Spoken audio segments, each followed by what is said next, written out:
Good morning, good morning, good morning. Let's go. Fall in.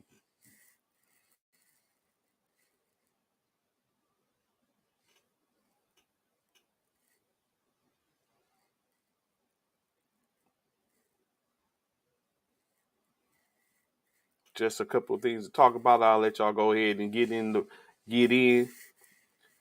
fall in your ranks, files, columns.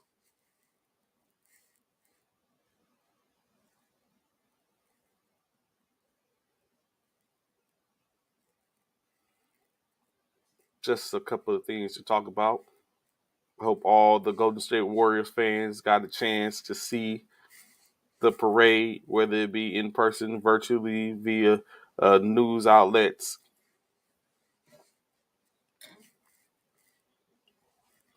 However, whatever's best. It's not every day that y'all get an opportunity to represent. Good morning, good morning. What's going on, Lastan? Good morning, bro. How you doing, brother?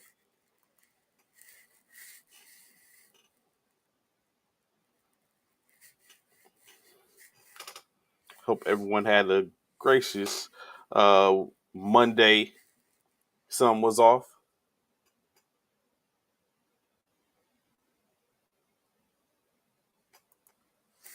I'll take a look at that. Yes, sir. I surely will.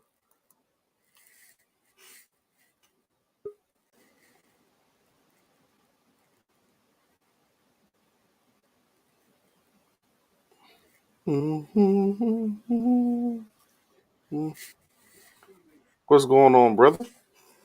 What's up? What's up? What's going on? What's going on? Hold on. I'll take a look at it, Lastan. Give me a few minutes. I'll look at it. All right, there we go. Can you hear me? Uh huh. Ooh, okay.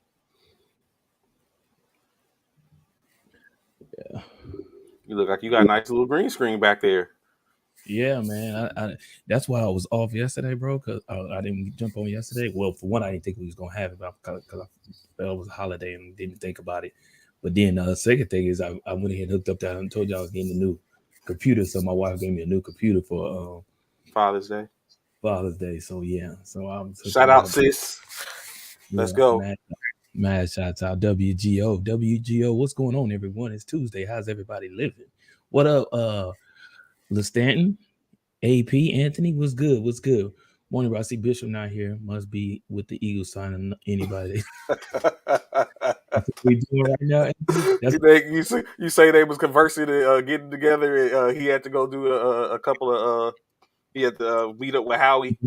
that's what we doing today. That's how we feel. That's how we feel, huh? We going that route, huh? Okay, I see where you're going, Anthony. Don't worry about it. Do not worry about it, man. Hey, so Trey, did you go watch Maverick? Yes, I did. By You know what? It's funny that you say that. that look on your face, bro, it looked like it was So, something. no, so, so what happened was no. So I did go watch it. Yeah, Mm-hmm. in the case, and it's crazy. Like it started like the let's say the fight sequence, right? Okay. It brought back memories of doing corkscrews, going into valleys and stuff, going to biop and stuff like that. And you know, when C-130, when we start to descend, going into the valley, they let the countermeasures go, and you hear the countermeasures. So as it was doing that, instantly I start thinking about, you know, what I'm saying, like a corkscrew is like, okay, dissension, corkscrews, and then as it let the countermeasures go in case uh a surface to air missile or RPG or something is fired at the plane while we are going trying to land. So as Mm-hmm. I was looking at that and seeing the countermeasures go out, I was like, wow, this is crazy. Like instantly, that's what I started thinking about. Oh With wow. you know, what I'm saying, with multiple deployments and stuff like that, it becomes Yeah. second nature. You be like, okay, we know what we about to do. We Mm-hmm. know how we know how we can come up out of here. We know how we gonna do. Of course, we're not in F-18 fighters coming in and out. And additionally, it made me think: could I have been a fighter pilot. Mm-hmm. Yeah, it's real up there. It's like Real. them dog fights is like, bro, could I have been a fighter pilot? And probably not, but So, uh, is it safe to say that you giving it an A+? so Or it's what's interesting is, like I said, initially the kids the kid? last not the week before I went to Mhm. go see Jurassic Park because I laid the previews, the trailers out in front of them and like, okay, pick one. And so Mhm. they picked a Jurassic Park a couple of weeks ago. Mhm. The Jurassic World joint. Yeah, Yeah. Jurassic, yeah, for Jurassic World for Earth. What's going on, Yeah. Coach? Good morning. Good morning. Good Right. morning. So they chose that, and then of course Sunday. I mean, yeah, Sunday went to go see Maverick, and the interaction was completely night and day. Like Rain was beside me, like, yeah, that was like, yo, quiet down. What you doing, man? Chill, man, chill. So I have. I have Coach Uri. I'll so talk about it in a second, but I'm letting Trey yeah, finish. so I was like, I had to be like, yo, chill, man. We at the theater. Like, you the loudest one in the theater, and you're probably the youngest one. Like he was like, I thought for a second he was gonna stand up in the chair and start, saying who or something like that. I don't know what was coming up. So, but he was going in, and I was like, yo, because when we first started, I was like, you want to fly with it because it's loud in theater. So he spent the majority of the movie going like this. And so off the set when he was doing the Mach 10 test and all that type of stuff, I was like, "Would you want to fly one of those? You want to do that?" He's like, "No." You know what I'm saying? So he was very melancholy. It's like he was even feeling the movie. And next, when it started going off, especially like I said, the one when they jumped in what was it, the F-14? When they took the one from there after that it was like a whole different story. He was in it, he was serving. Mm, So mm. yeah, so But Coach Rod, go what ahead, go ahead. what did you think of it, I, personally? I it was uh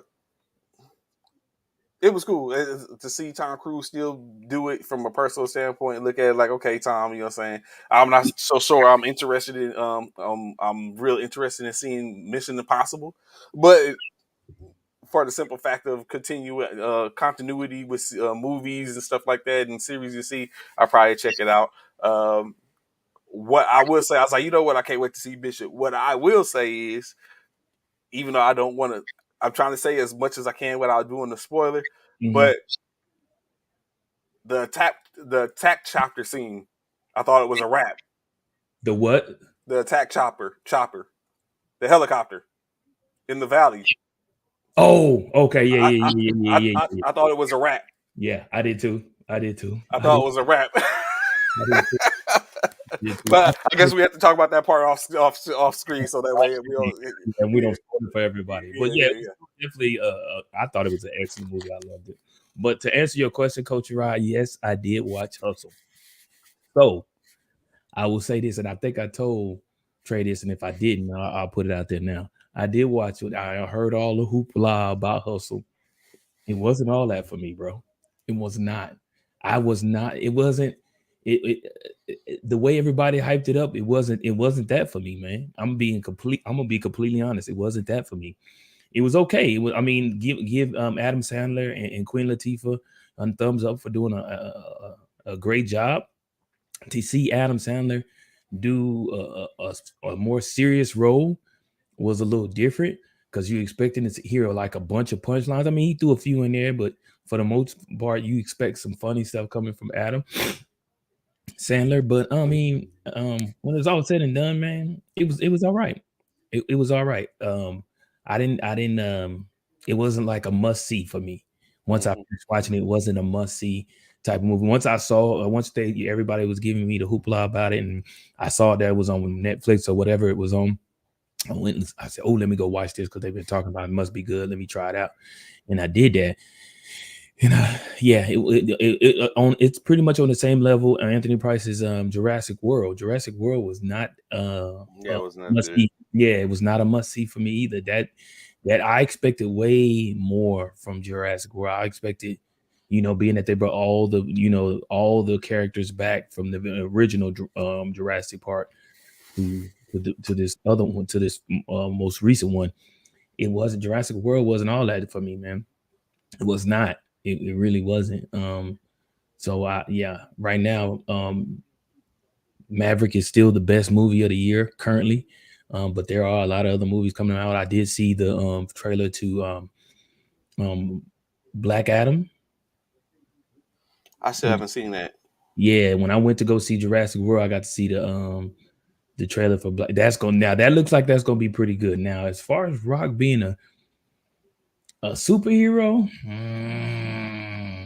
I don't know. Rock, I don't know. I can't really see Rock as a superhero for some reason.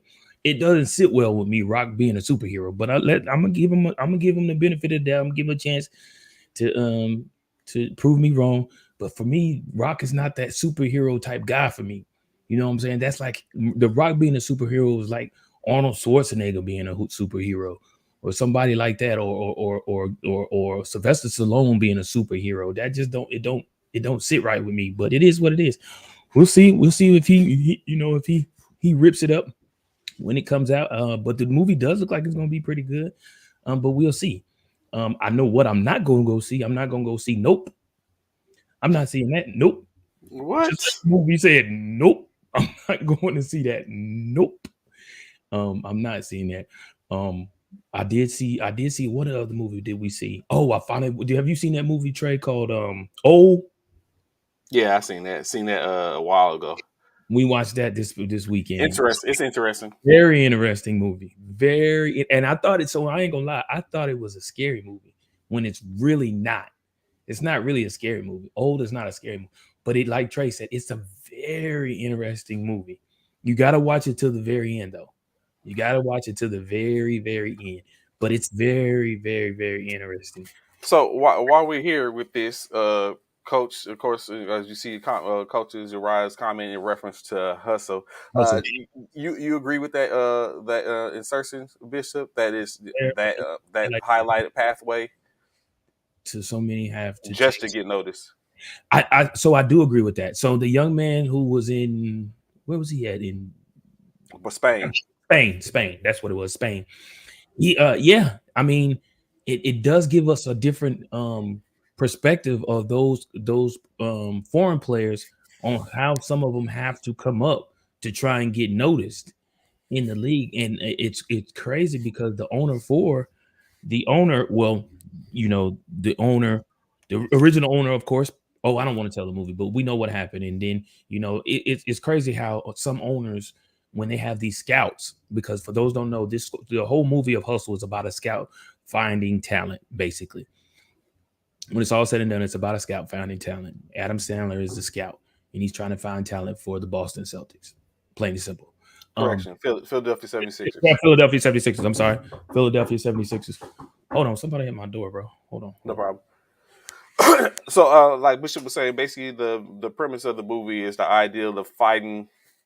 Adam Sandler plays the role of a scout that played back in the day, former college basketball player, high school basketball, and Orange college basketball player, goes on to the pros to play a couple of years in which they dub him Deuce Deuce or Tutu, which is the number he wore, and he's basically a scout initially. There's an owner of the prospective team in which he's scouting for, the 76ers, in which finally gives him his dream of sitting on the bench, saying that he could be a coach, but his supposedly his value as a scout was greatly warranted, and it shows because the owner passes, and when the owner passes, the son takes over, and of course sends him back on the road and takes him off the couch. I mean, off the bench for a second, but did make a deal with him where he told him he could go back on the bench if he finds a talent that changes the team. Of course, the year before, he had scouted somebody, and that individual did not pan out, and he was working with him, and the coach, the son, admonished that he did do that and it was a mistake. He needs a home run. And then, of course, what happens is Sandler goes and searches and finds a talent in which he becomes a little more closer to than usual. Even his front of his own dime because he believed he was that great of a talent. And that's where the story lies. I don't want to tell the story too much for people who haven't seen or care to see it. Of course, it's on Netflix. But to like Coach Uriah was saying, it highlights that opposition, or in many, in my opinion, in many different ways in which we talk about whether it's a person that is scouting. We talk about the path to the NBA, but that path just doesn't. In the movie, it displays a path in a whole different way from a top prospect as Anthony uh, as it was played by the Minnesota guard. His name slips me at the time. He was a top prospect to, like Coach says, Herman Gomez, who was an actual player who played the role of the prospects overseas, and what his venture was going in, even in my opinion, from that of Adam Sadler, who basically was looking to get a position as a coach, not just a head coach, an assistant coach, and he had been on beating the concrete as a top scout. In his role, what his role looked like going trying to get back into the NBA in a prominent way, not just scouting, not just being on the road, being away from family, but actually coaching. And it highlighted that, in my opinion, as well, of that path. So in many different aspects. So definitely, they may not be. It depends on what you're watching for. If you're just looking to sit up and get a perspective, then it's a great movie to take a look at. If you're watching for just an entertainment aspect and all that type of stuff, it's probably not going to be that one for you. Um, Yes, a coach, like I said, every level, every possible level. Star recruit, the private sessions that go on, even the aspect of an agent when you look at it, or a, quote unquote a super agent. And just it's just one of those things. It is like if you ever seen Draft Day in reference to NFL, you can almost correlate the two. Not as much so, but in a sense, you can kind of correlate the two. It gives you like a peek behind the veil of what goes on. As we know, the NBA draft is 2 days away, and it's almost similar, eerily similar to what possibly is going on, minus seeing someone get drafted and the whole all that type of stuff. But definitely a good movie. I think possible, Anthony. So go check it out, man. All I can say is check out Top Gun Maverick. I wasn't disappointed when I look at it. um, yeah, so definitely, Coach. Key points where you like you're saying it's definitely a situation like the quote old niche dog eat dog world. It was definitely it helped in the aspect of looking at the movie and the perspective of that movie. Um, it wouldn't have been a movie had it not been for the connections in which Adam Sandler's character had, because if it wasn't for those at the end state, it wouldn't. And not to tell the end state of the movie, but it doesn't go as everyone expected. It does end up, I guess you could say, a good ending, but it's not. It doesn't go as expected.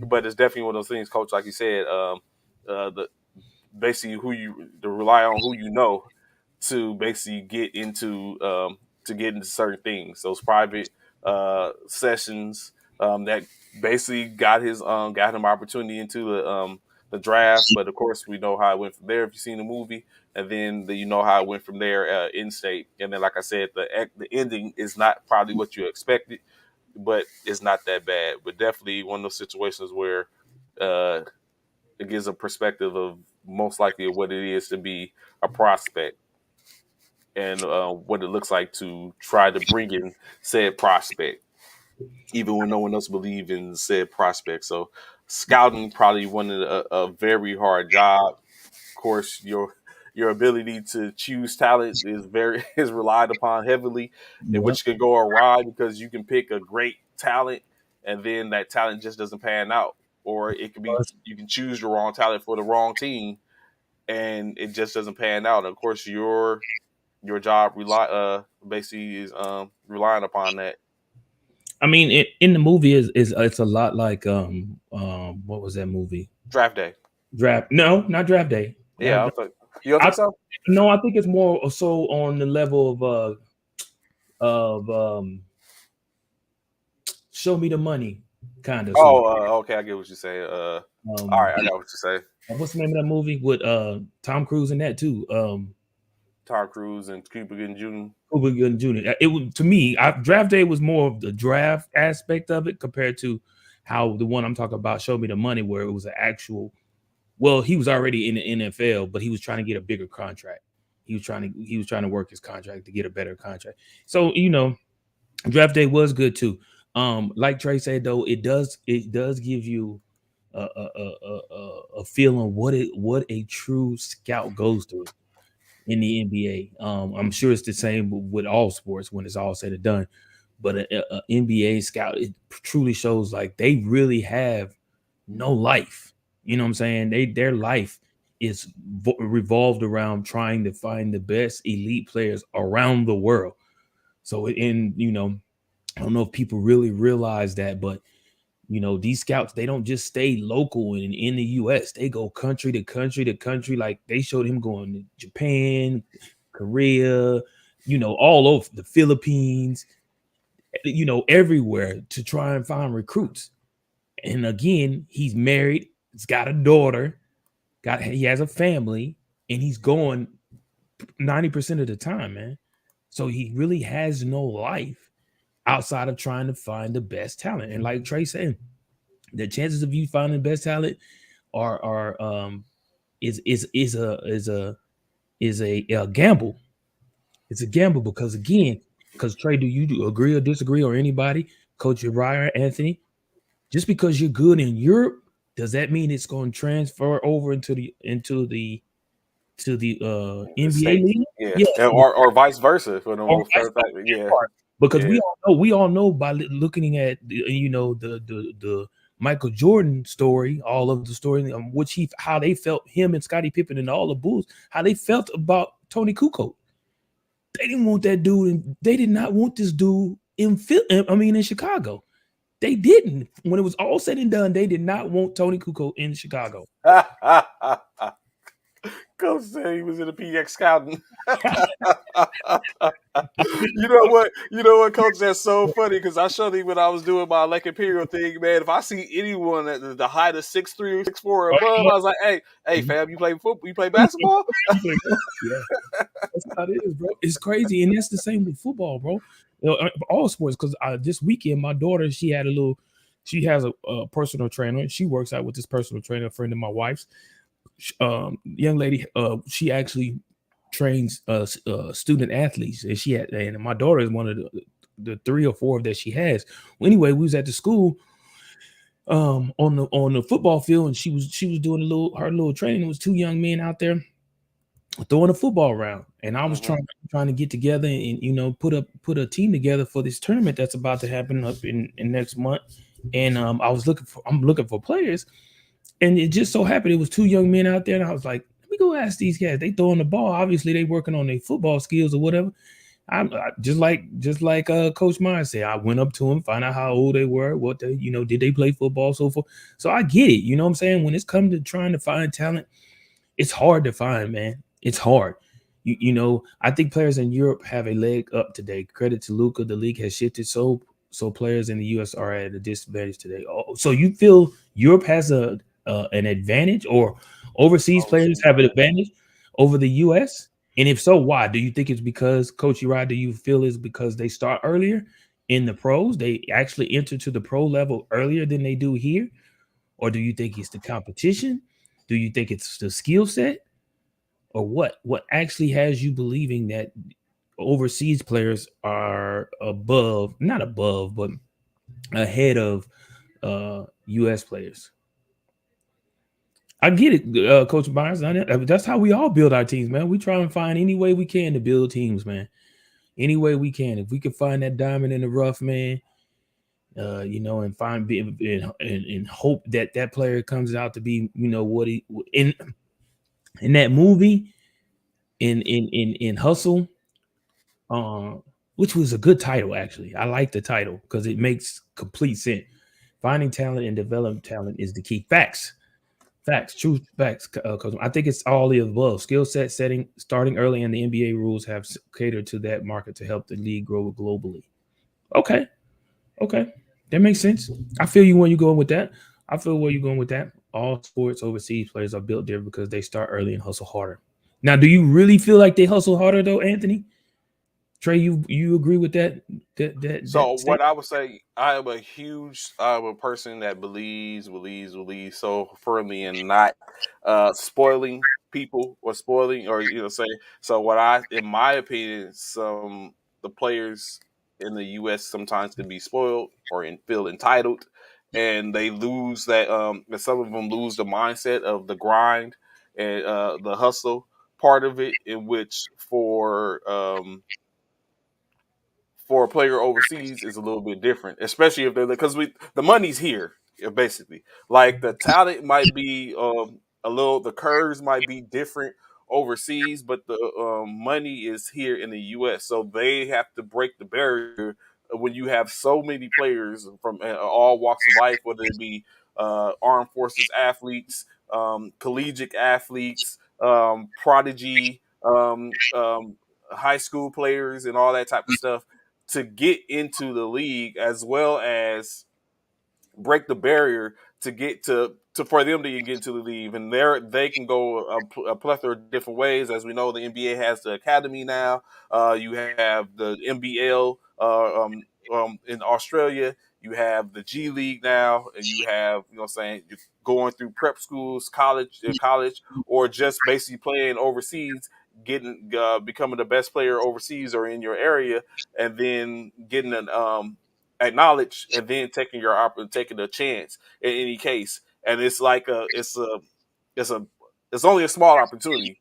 There's only 60 draftable opportunities every year, and then after that you go into a free agency, and then now that becomes a large pot. So I do think, definitely believe that for some, it's expected that it will be given if you're talented, and for those players that come from overseas is a little bit different, so they see it differently, or it's just a different mindset. Kid, think about a person a person, let's say, quote unquote, a civilian that raises a child. The mindset of how we raise a child as former veterans is going to be different, because we probably see discipline in a different way. And you know what I'm saying? Or vice versa, because I know some people who are veterans that you would be like, you can't have raised that child over there. Like it's no way possible. You know what I'm saying? That's any form of discipline whatsoever. But it's just different. Like they have a different mindset. I very much believe the mindset is completely different when we look at these situations. And then that of the person overseas, mainly like the Europes and Asias and stuff like that, are completely different because the grind is different. Yeah. Okay. So, but I mean, I hear what you're saying, but it almost sounds as though you're saying that I they. agree. Yeah, I think sometimes you have players that's here in the U.S. as are domestic or homegrown are a little more entitled, and they feel like it's given there or it's already earned, and they lose. They become complacent. Hmm, okay. Okay. That's. I mean, I guess that's fair. That's fair. I don't know. I guess I guess some of it, some people, for me, I feel like everybody's not in regards to the state, because we got, I mean, even in the movie Hustle, we have people like that. We have players like that here in the US as well, who are Hmm. coming out of poverty, trying to make it out of poverty, who are, in areas that are very dangerous, and they trying to find all means to be able to uh try and play it at the highest level, whether it's be because they don't have the funds to play on these AAU teams, whether they don't have, their mom don't have the money for them to allow them to play for their schools, so forth and so on. So everybody, I think, in all aspects of face some type of adversity to try and play a sport in which they love. Um, so I feel like it's, not necessarily, it's just not so much just overseas. I feel like it's over here too. I do feel like there are certain kids or certain people who have privileges, don't get me wrong. Of course, any former NBA star, or any former NBA player, 9 times out of 10, if they have a child who's into the same sport, they are going to have that advantage for the most part, because they're going off their parents' name. Um, So they do have a bit of a, an advantage, and they may not have that so-called so much hustle in them because they don't really have to, because they're living off their parents' name. Um, but for those that aren't, for those kids that, for those youth that aren't living off, their parents' name, and have to fight, you know, harder than those Bronnies and the what is it, the O'Neal sons and the Wade sons and stuff like that. It's a different, what I'm saying, it's a different look for them, and it's a different way of trying to come up and make it into the league, in hopes to be able to be on the same level of those young talents. The age that you pick, college you pick, and the path all matters. Believe it or not, we have players in the military right now who had tryouts with NBA teams and were overlooked because of the age that they picked. That's what I took away from hustle. Wow. And totally agreed. I can actually honestly agree with you, Coach Hunter. I've met, and being in the military, like I stated before, when we had you on the show, you and Coach Myers on the show, um, being overseas, man, I personally felt like some of the guys I watched play basketball overseas, man, I really felt like they could really play in the league, man. I've seen some phenomenal talent in uniform. Some phenomenal talent in uniform. Didn't know that, like what you just said, Coach Orion, in regards to because of their agent, they were overlooked.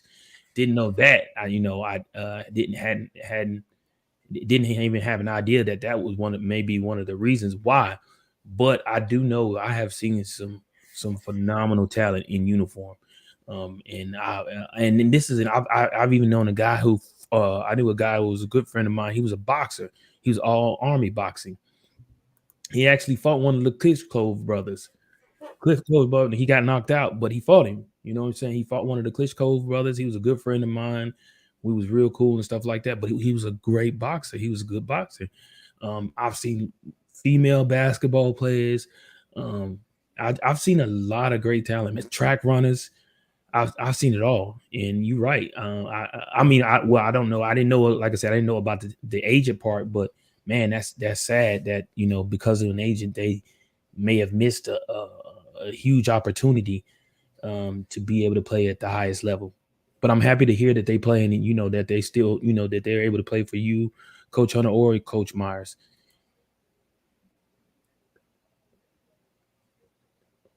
Agents point out the Hmm. negotiations behind the scenes impact of a team is willing to do business with that player. Got it, man. No, Right.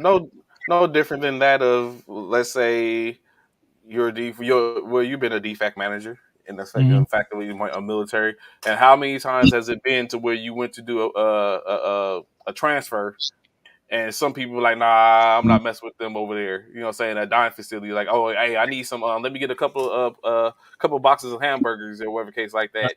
And sometimes you'd be like, you know what I'm saying, that dealing, you know what I'm saying, if your NCO, if your ration is NCO, well, that might have been different for you at the prison because y'all have unlimited funds from Right. what I hear. So, you know what I'm saying, that's a little bit different. So maybe that doesn't match. But the mindset, you know what I'm saying, of that situation, like, okay, sometimes you don't want to deal with certain people or don't care to deal with them because you don't like how they get down or they're with them as an individual. So it makes you a little less reluctant to work with them. So I could get coaches assertion of the agents or uh, the impacts that they have. Of course, definitely, most definitely. Right. I totally agree. So, Bishop, were you able to, while you were installing and putting your new toys together, were Mm. you able to catch the parade or any aspect of the parade for the Golden State Warriors? So I saw excerpts of it. I didn't actually catch the parade itself, but I Hmm. saw excerpts from it. I saw Draymond being Draymond, calling You out know what? folks. You know And what I'm starting to see. You know what I'm starting to see. Tell what? me, do you or do you not believe that it is currently the parades are starting to be petty central? To where players get to show t-shirts, organizations get to show t-shirts that's basically dragging other teams or just with the pettiness all day long. you mean t-shirts? I ain't seen no. What a t-shirt did you see? You ain't see the T-shirt that Draymond was hanging over. I think it said "F the Celtics" or something like that. You Oh gotta no, I didn't remember. see that. Remember No. last year, the LA Rams coach when they did their thing. I mean, the LA Rams GM like "F them picks." Like, Oh so, yeah, yeah, so yeah. it's No, like all these. that, but I didn't see. I didn't see Draymond's shirt. I did not see Yeah, that. yeah. I did not. Draymond is. But like you said, Yeah, Draymond. True, that's true. Draymond. With your Draymond continue being with Yeah, your statement, Draymond yeah. is going Draymond, of course. Draymond being Draymond, man. We know how Draymond is gonna be. We not, we not blind to the fact Draymond is gonna be Draymond. I did see Steph speak. I see Clay lost his hat, lost his championship hat, driving his boat. He lost his hat in the lake or the river or wherever he was at. He lost his hat, or the bay. Probably he was in the bay, I'm sure. Hmm. So he lost his hat in the bay because he was standing up too high and the wind took it and flew off. So it's in the bay. So I'm sure somebody out there trying to get it if he didn't go back and get it. I saw that. Like I said, I saw Steph speak. They asked him about the sleep. The sleep uh, gesture he made. Could he do it again? In other words, he put him to sleep 90 night Boston. Y'all go Rockabye, to sleep. baby. Yep. Rockabye, baby. Yep. Let me tuck you in and y'all go ahead and sleep well as we go ahead and commence to winning this What championship. what what was the saying on your favorite movie, sports movie? Which one? What did you say? Program was your favorite sports movie? Yeah. Yeah. The Okay, program. let's put the women in. What do you say? Let's put the women and children to bed and go looking for dinner. Yeah. Let's go put the women and children to bed. Let's go looking for dinner. Yep. That's it right there, bro. That's it right there. But yeah, I mean the parade. I mean, man, I would have loved to have been there. Did you see the street? Did you see how many man? Like, good lord, they was out there. And well, again, this was the first one in what's up, Rich AP. This was the first one in that part of Cali, right? Because the last 3-day one was in another part, right? From what I heard. You know what part it was. Stop playing with me. You know what? No, See, y'all see what's going on here. Y'all see what's going not. on. I'm dead Oh, serious. you talk about the other three what championships or the Golden State Warriors of the three championships? The Golden Or State, the Golden State, other 3 championships. it wasn't too far. It was still in well the other two were in or around the San Francisco the Bay Oakland area, and That, this one was down the street in San Francisco. that part, because I heard him saying about it. I heard him. Oh, when you That's say what. other part of Cali, I thought you was trying to basically throw shade at saying the fact that the Los Angeles Lakers and Los Angeles Dodgers didn't get an opportunity to Oh, have parades because it was during the pandemic. no, now see, I wasn't even thinking about that. I was just talking about what I heard in regards to Mm-hmm. this was the first one that they had in that area parade. What did you think about it? What did you think about the parade? Mm. Of course you would. Of course it would be to you because it wasn't the Lakers. Mm. You know what? I would like to see. You know what? I'm not that because that just means there's another San Francisco parade coming in a matter of months. That's all I That's see. not happening. I don't know where you get that from. That's not That's happening. all. That's all that's saying to me. You know what I I'm don't saying? know where Let's bro. speak that to existence right now as I touch and agree with Bishop and that the San Francisco fan base will be having another celebration as we ring glory upon the Bay Area as the red and gold ticker tape peppers the streets. I touch Stop and it. agree with you, Bishop. That's not gonna happen, bro. That is not gonna happen. You don't even believe that yourself. Man, they had some You know magic. what, Coach? We go They had we some gonna major. get to this in soon enough. Speaking We of go, teams in Trey, how do you feel about Kyrie forcing? So listen. I'm glad you brought that, Coach Hunter, because I'm seeing some of these trades that taking place already since the championship, and I didn't know there was a few trades already went down since the 19th. Today's the 21st. But anywho, I'm gonna be honest with you. I'm gonna be completely honest.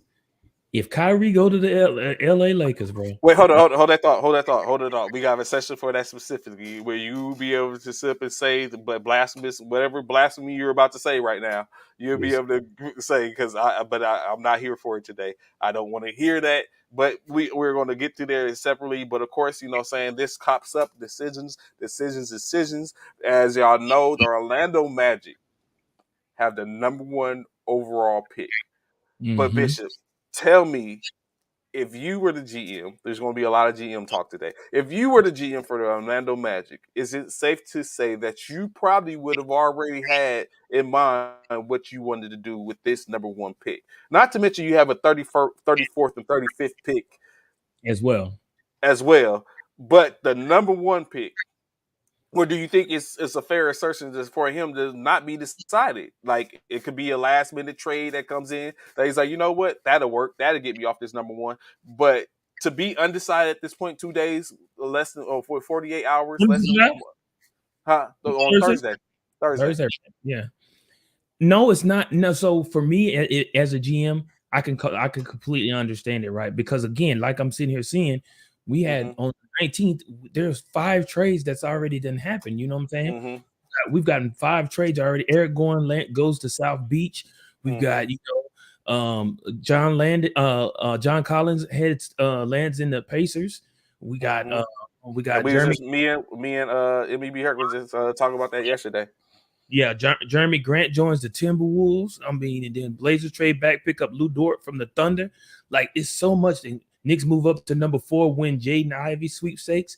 Like we've got so many people. So to me, if I was the GM, no, I definitely want to see the moving pieces because we all know. Is it fair to say, trade that when it comes down to it, when it comes to drafting and stuff, it's chess, not checkers.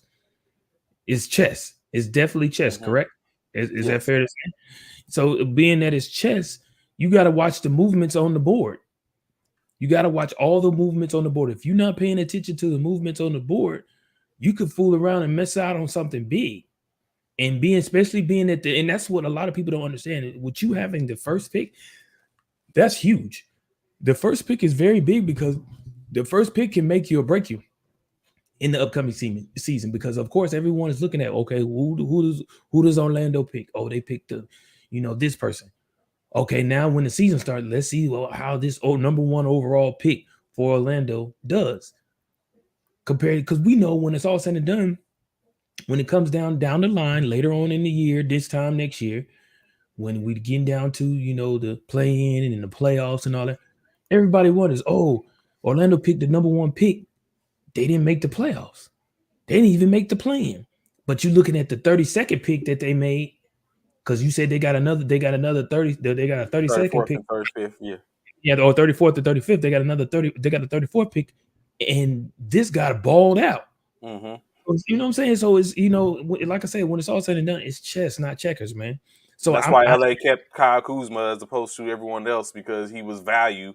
He that played part, beyond his where he was drafted, and so it that looked like he was high. He was high. He had higher upside. That part, yeah, I feel like you have to play the board, bro.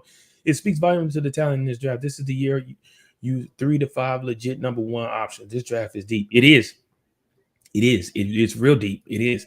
And this you have to kind of like weigh your options and look at decisions. Great.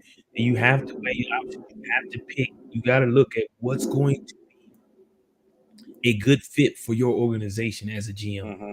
No, I don't fault any GM who has the first pick, who hasn't gotten this. And don't get me wrong, I'm sure in his mind, just like what we saw in draft day, in his mind he has somebody who he wants, who Yeah, he thinks would he be knows that what he pick. wants to go after. He just wants to see how everything else is going to play out. He got to see how everything else falls first. He wants to see how everything falls. Like we said, all these people that are moving around right now. The NBA finals are over. All these people making moves. He got to see what some of these moves are. Kyrie, people trying to figure out where Kyrie gonna be, things of that nature. Is LeBron gonna stay in LA? Is AD gonna stay in LA? Is Westbrook gonna stay in LA? It's a lot of things that a lot of people waiting to find out and wait to see if that's actually gonna take place. And as a GM, you gotta be patient and not get so anxious to try and hurry up and put your pick on people's minds and fool around and miss a huge opportunity. Mm-hmm. Mm-hmm. So, moving on in the next top three. So, of course, like you just said, looking and thinking out where you're going to be, what has been prevalent as they have continually did picks over picks over picks, mock drafts and mock draft um, engines in which ultimately what you have seen is there has been three consistent names that have consistently came up when you look at that. Of course, those top three being the same three in which it has been the Auburn's Jabari Smith, Mm. um, uh,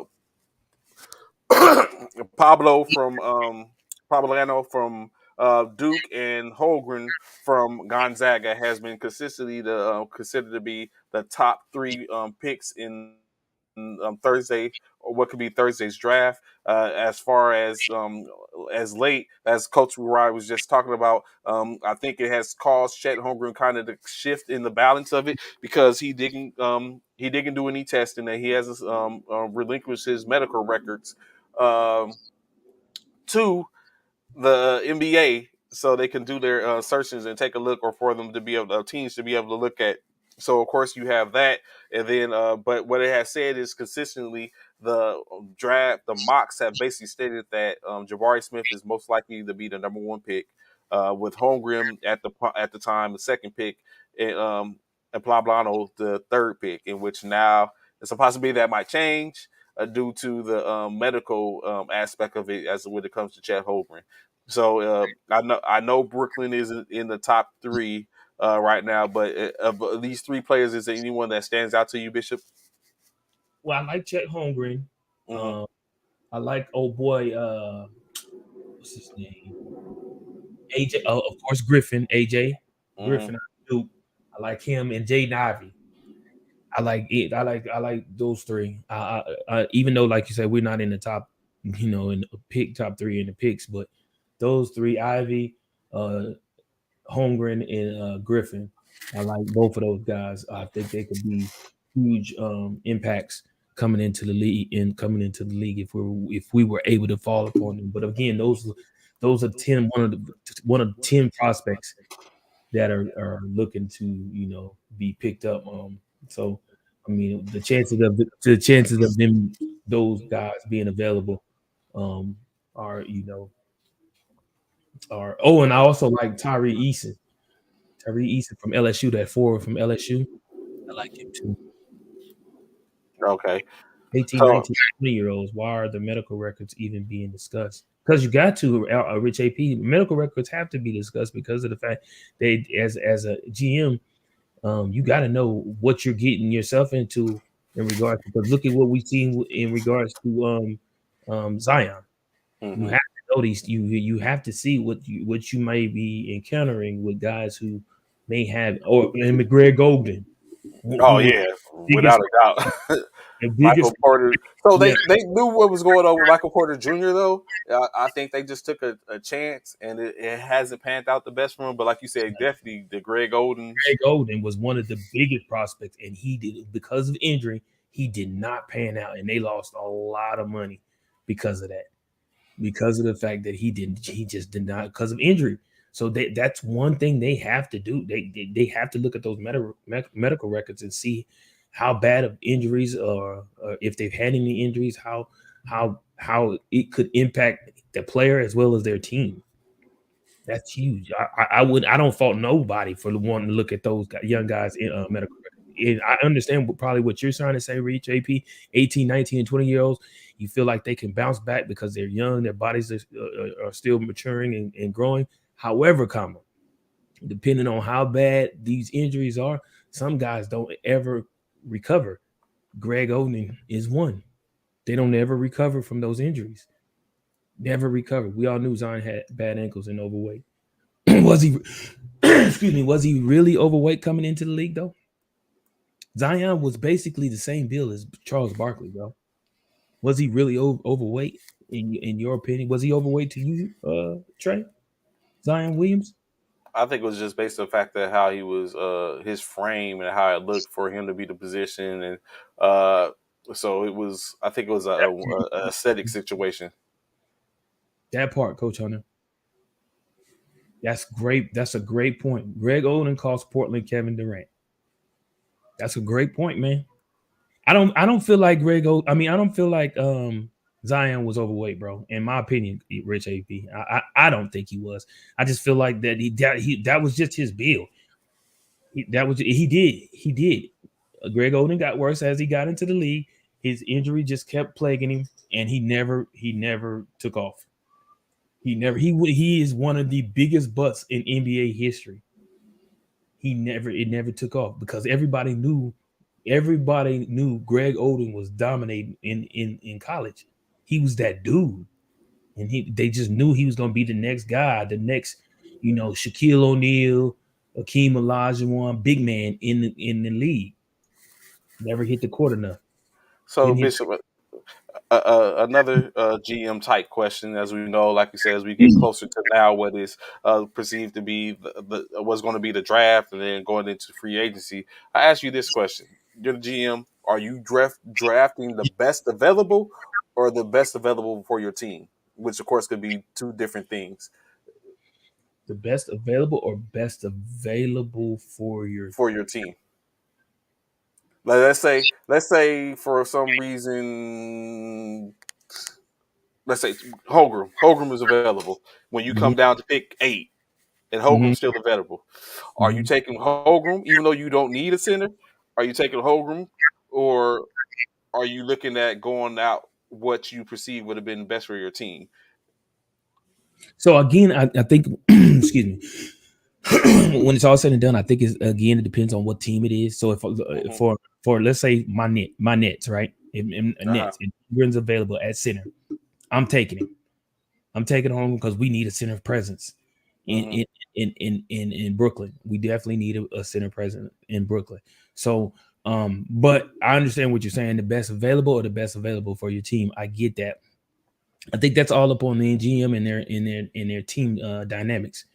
I feel like whatever when it's all said and done, you again you have to look at what the moving pieces around the league, around the draft board, all of that, and you got to see what's going to be best suitable for your team, whether it's the best available or whether it's the best available for your team. So You got to look it and see which one's so best. in this case, let's say I'll give you a little more pinpoint scenario. Hmm. Chet Holmgren is available, and Brooklyn Nets are coming up. Hmm. You don't know yet. You know it's grumblings that Kyrie Khalid. is looking at is leaving, Hmm. and you need a point guard. And so you never would have thought Chet would be there, but you need a point guard. Are you going to stay with Chet, or are you going to continue with the point guard that you have been watching and looking at, and is still potentially available by the time you get to your round? So if that's the case, right, I, Hmm. I'm probably if that's the case, I would probably leave. Uh, I would, you know what? Because I would probably leave Chet Okay. and probably go for Ivy, the guard out of Purdue. Okay. Okay. Nine, I mean 6'4", has a six Hmm. nine wingspan. I would probably go with Ivy So you go continue where you're best available for your team, right like because okay. because if I'm losing Kyrie, I need to replace Kyrie. Hmm. I feel like I need to replace Kyrie because now we putting all the pressure on Kevin. Hmm. And we all the pressure's on Kevin. If Kyrie's going now, it's nothing but pressure on Kevin. So I need to try and alleviate some of that pressure off of Kevin and pick up Ivy out of Purdue, the guard, 6'4", who's a ball dominant type of dude who can actually make some plays. Man, he's averaging 17 points a game, 4.5 rebounds, 3 assists, 9 steals, almost one steal a game. But and that's in Purdue. I feel like I could use that within my arsenal and to help. And then again, we got KD, so KD can help mentor Ivy, try and get him to par and try and mentor him, get him coached up, and get him ready for the season. So yeah, I would probably pass on. I'm this is probably. I'm not saying I would absolutely, but I would probably pass on him and pick up Ivy. I agree. I think that would be my mindset too. For the most part, is going with what's the best available for my squad, as opposed to the best available. Now, it would be a perfect world if it was one and the same, where the best available is currently the best available for my squad, and then it's a Right. no brainer. But yeah, I can completely agree with you in that notion. In which you know what I'm saying that's what you get played for the big bucks uh for as far as when it comes down to being being the GM. So I'm gonna be honest with you, Rich AP and Taylor May. I really feel like y'all Zion is gonna show out this upcoming season, bro. I really feel like Zion is about to. A lot of people have sold out on Zion. I haven't. I think he still has something to prove, and I think he's gonna prove it this upcoming season, in my opinion. I wouldn't call it that guy. So, Well, Kevin and Kyrie was a bust, Rich AP. It wasn't a bust. You can't call it a bust if Kyrie didn't play basically the half the season. You can't call that a bust. They didn't really play together. So so that's not a bust if you haven't played together. Give them a full season with one another on the team together. I as we guarantee get you totally different outcome. as we get closer to that Kyrie talk, that we'll be able to fully engage. But we do have a great, I think, but it's a good announcement, Bishop. I don't know if you've been paying attention. I don't even know if it is a situation in which Phoenix is trying to save face.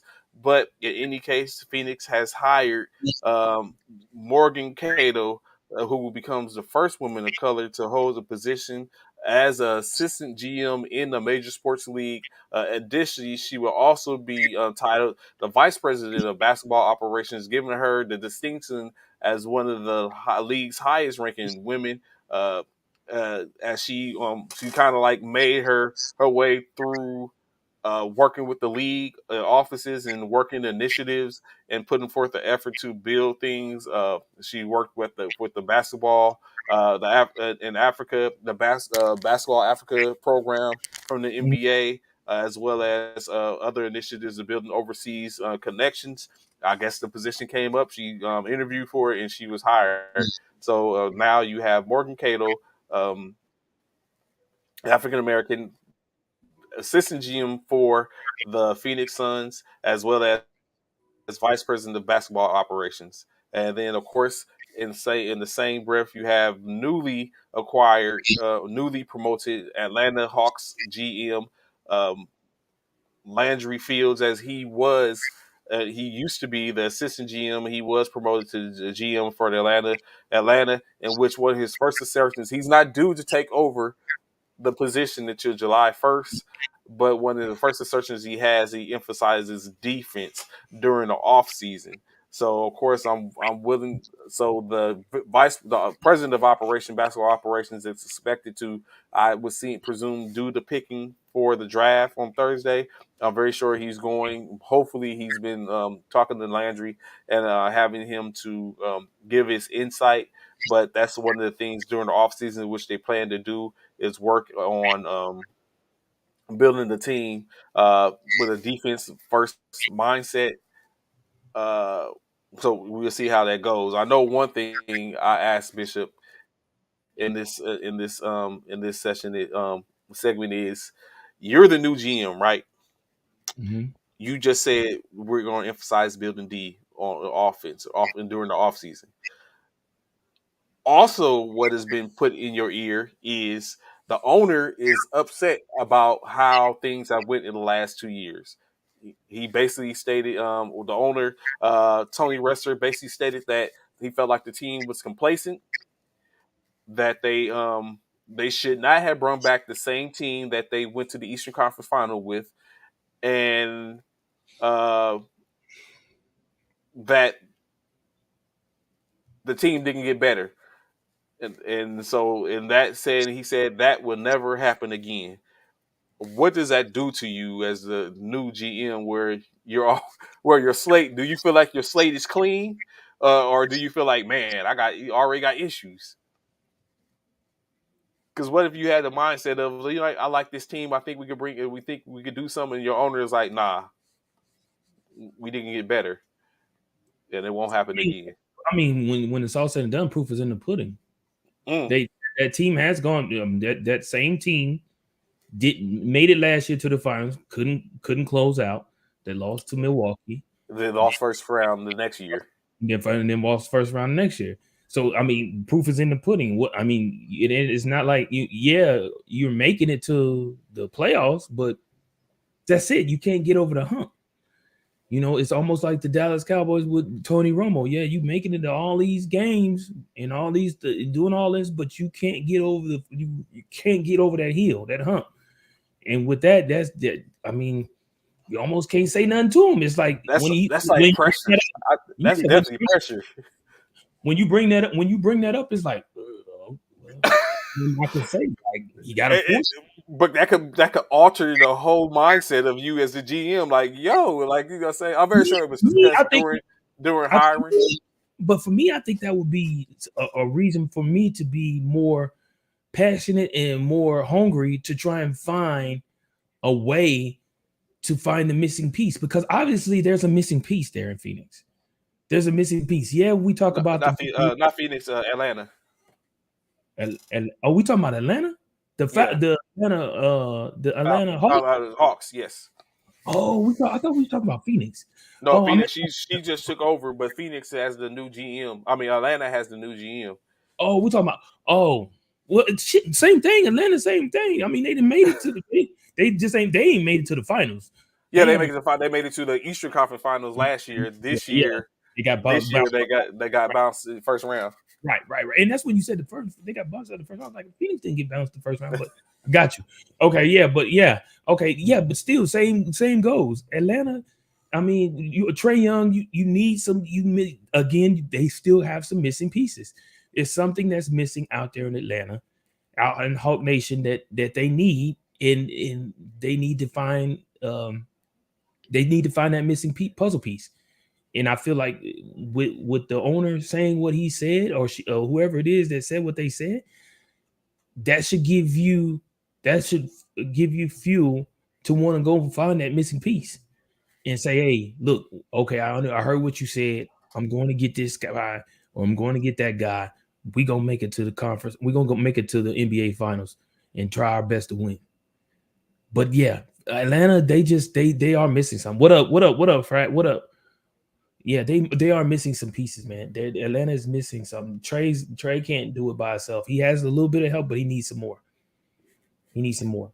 So as we get, it's funny that you say that, Bishop. As we get to move into the free agency talk, in which you'll be able to get that what you have, or that knot that you have in your chest in reference to Kyrie in a second. But what's interesting enough is you have the situation to where you have players that's getting ready to.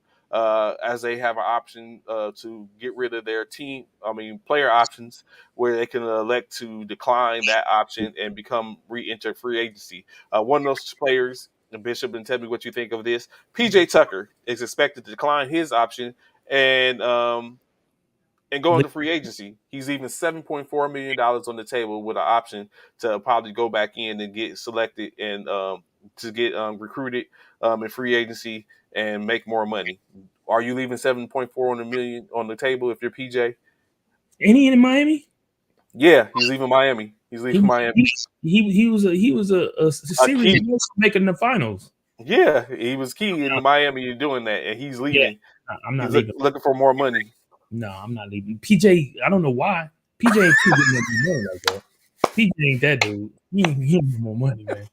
PJ, hey, PJ, Woo. bro, stay where you at. When I see that, I was like, PJ, really? That's like who? Like, what is your agent telling you? Like, at Yeah, what point as an agent, what do you be like, man? Stop playing, man. Stop playing with look, this money. PJ, look. I know, look, bro. We was almost there, but don't try to leave. You not that dude. You not finna get that money, bro. I'm your agent. I'm telling you now. Stay where you at. Play out your cut. That's 7 million, bro. Stay where you at. Get that money there in Miami. Y'all was one series away from making it into the finals. Stay there. Why would you leave? PJ, why leave, man? You almost there, man. You saw the finish line. You just didn't make it to the tape. You saw it though. Stay there where you at. I mean, no, I wouldn't do it. I'd stay where I'm at. Because PJ ain't got that much longer, bro. He said PJ Fish fire his agent. He received bad advice now. So, I'm coach. just, So, I'm coach, do you think that's on the agent, or do you think, like I said, me, I'm telling like, hey, you know, what I'm saying, like, I'm very sure I get fired plenty of times. At some point, I become my name would be mud in the league because it's be like, nah, fam, like, we but know I what think that agent is though, Trey, because of the fact that we know if PJ gets paid, the agent gets paid. Yeah, but still, like, what is that's risky business at It that is. point? Because It technically, is. at this, honestly, well, no. So yeah, he's gonna make a percentage off the 7.4 if he takes it. If he doesn't take it, it's like, well, I'm very sure they go. The agents have the opportunity to talk to people and try to pitch that, hey, he plans on leaving. He's looking at it. What's the upside or what's the ceiling for him going forth? And they kind of tell him. But I just think for us at this point, like you said, I agree. PJ is better off staying in Miami, maybe Mm. running it back I, and well, seeing what's going on. I say running back. I say running back. Like I said, you so close. Why not running back, man? Why not running back? What In can which hurt? Coach, you're right. They listen to the agent due to the fact that the agent has insider information and talking to him. But I don't know about that. I think in that case, you're getting older, PJ. Uh, But when do you not listen to your agent? When does it uh, come to a point where you say, "All right, you know what? I'm gonna go against the grain, and I'm not listening to my agent on this part." did you listen to your recruiter? Hell yeah. That's your agent. And look where that got you. Look where it got you. But So I got mean, me. Yeah, 21 years in, retired and living life, loving yeah, it. but at some point you took over. At some point you became your agent, or wife became your agent, or kids Okay. became your agent. So Yeah, yeah, I so had to make sound decisions on my mhm. own at a point in my career. I did. You pulled the Ray Allen. It's like, you know what? I want to take my own career in my hands, and I'm going to sign my And own contract. we know the agents want from recruiter being your agents to the re-up NCO being your agent because you went True from that. recruiter to hmm your NCO being Negotiations, yes, yes. negotiation. You already know you come to recruit. Signing Yeah, deals. hey, Sergeant Davis, hey, come in, man. We need to talk about it. Your time is almost up, man. You 2 years you, out, you up it, you open. what we This is what doing? we Yeah, get you. what we doing? We at the table. What we doing? Hey, we'll check it. Hey, is there any bonuses? That's the first coming thing coming out of our mouth. What bonuses is out there? What bonuses? You start looking for trade to other or to other posts. Yeah, It's trying like to I wanna go play for Fort Bragg. yeah, trying to look for new locations. Yeah, you looking for either locations, you looking for bonuses, stuff like that. You trying to find ways that it's going to benefit you. That's going to make things easy. What you don't know in the aspect, what you don't want to have in the aspect is you don't want to be that journeyman because you get needs of the army because That you're part, not valuable that enough. part, Your that recruitment, part. That's the what you recruitment don't. isn't valuable. You get you become a journeyman for You want needs of the army. to become needs of the army. Yep, you want to catch it before you become needs of the army. You absolutely right to that. So My, what actually while we in this vein, Coach Mike Myers, if you're still on, Coach Uriah, give us a peek behind the veil in the NBA. Do players start trying to make moves to certain organizations or certain installations in the fact of being able to go pay for that coach or play at that installation because they have a pedigree for winning? I like to ask that question. And of that's a good course, question. as y'all know, as I stated yesterday, that we're going to have a countdown to the NBA Finals where we're going to have each day we're going to highlight a particular coach and team as we do that. So of course, that's a great segue into that. Like, is that something that's going on, or are we talking too much? We said we might be giving up some stuff that we are supposed to, Bishop, asking the wrong questions. That may be true. We could be asking the wrong questions. Some people may be connected to brand managers and be like, "Hey, man, hey, Yeah, for we might be for talking. for Might be for secret school type stuff. for a hood don't want another one, man. I need to get the for hood so I can go display my my excellence." And then But next, you know, I mean, we would be see now to believe that's not happening. We know for those that are truly into the NBA, and that's Military Basketball Association, those that are truly into the NBA, they I'm sure there are players out there who are trying to make moves to get to a certain area, to wanting to play with certain individuals, whether it's other people in which they want to play with or a coach in which they want to play for. But yeah, we would be totally oblivious if that wasn't happening. That I know that mm, Coach Ryan, Coach Myers don't. Myers. Yeah, I know that's happening. You're not gonna get me to believe that ain't. You know what? Deny, deny, deny. Yeah, you're not gonna get me to believe that ain't happening. I'm sure it is. And of course, you don't. Do you blame them? Especially if like for someone say Coach Uriah, Coach Hunter is out and say he's in Hawaii. and there's a player out in Fort Hood, and he knows Coach Uriah and wants to play for Coach Uriah, played for Coach Uriah before when Coach Uriah was in Fort Hood or wherever, and now Coach Uriah's in Hawaii. Yeah, if I'm a player, I'm a ball player. Trey, yeah, hey man. Or even this fact of the matter, as we know, Coach Cal has left for Sam Houston. What if Coach Uriah all of a sudden has orders to Sam Houston? Even though I know Coach is a chief, and that might not be good for his career path, but just the fact of speaking, it's like, oh well, I'm gonna go over it and take my winning pedigree to uh, See, this is the question I want San to ask. Antonio. This is even a better question for Coach Uriah Mm-hmm. and Coach Myers, if y'all both are still on here. Have y'all, as coaches, bless you, Thank you. asked to go somewhere in particular because of your coaching pedigree or because of your coaching status? Have you asked to go to a certain duty station because of your coaching background? That's what I would like to know. Oops. Players do it in the military, and coaches do recruit players like that. Mm. I told you that ain't. Yeah. So yeah, I'm just wondering: have y'all as coaches wanted, or have y'all asked to be stationed in a certain area to coach in a certain place or certain players? Or is that too much to, again, like Trey says, that Yeah, we could have an off topic conversation if need be, so we know how to present questions properly and all that type of stuff. we all, yeah, we do know that, Rich AP. We all know units do not want their star players to PCS for their, you'll see, look, yes, as a matter Oh, of fact, yeah, okay, okay, it is. okay. That's what I wanted to know.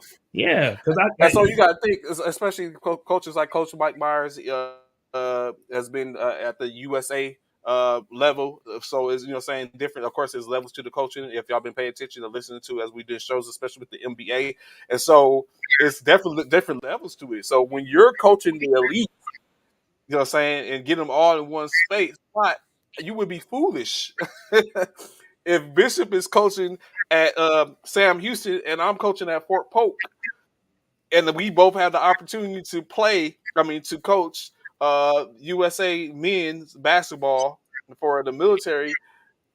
You're trying to make connections and networking. They'd be foolish. I don't care if they. I'm not going to come out and be like, saying, hey.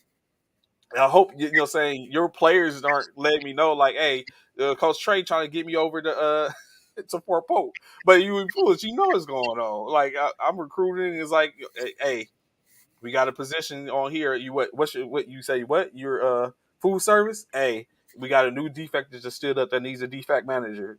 Go talk to your branch manager to see if you can get here. That's the type of stuff I'm on. Okay. Okay.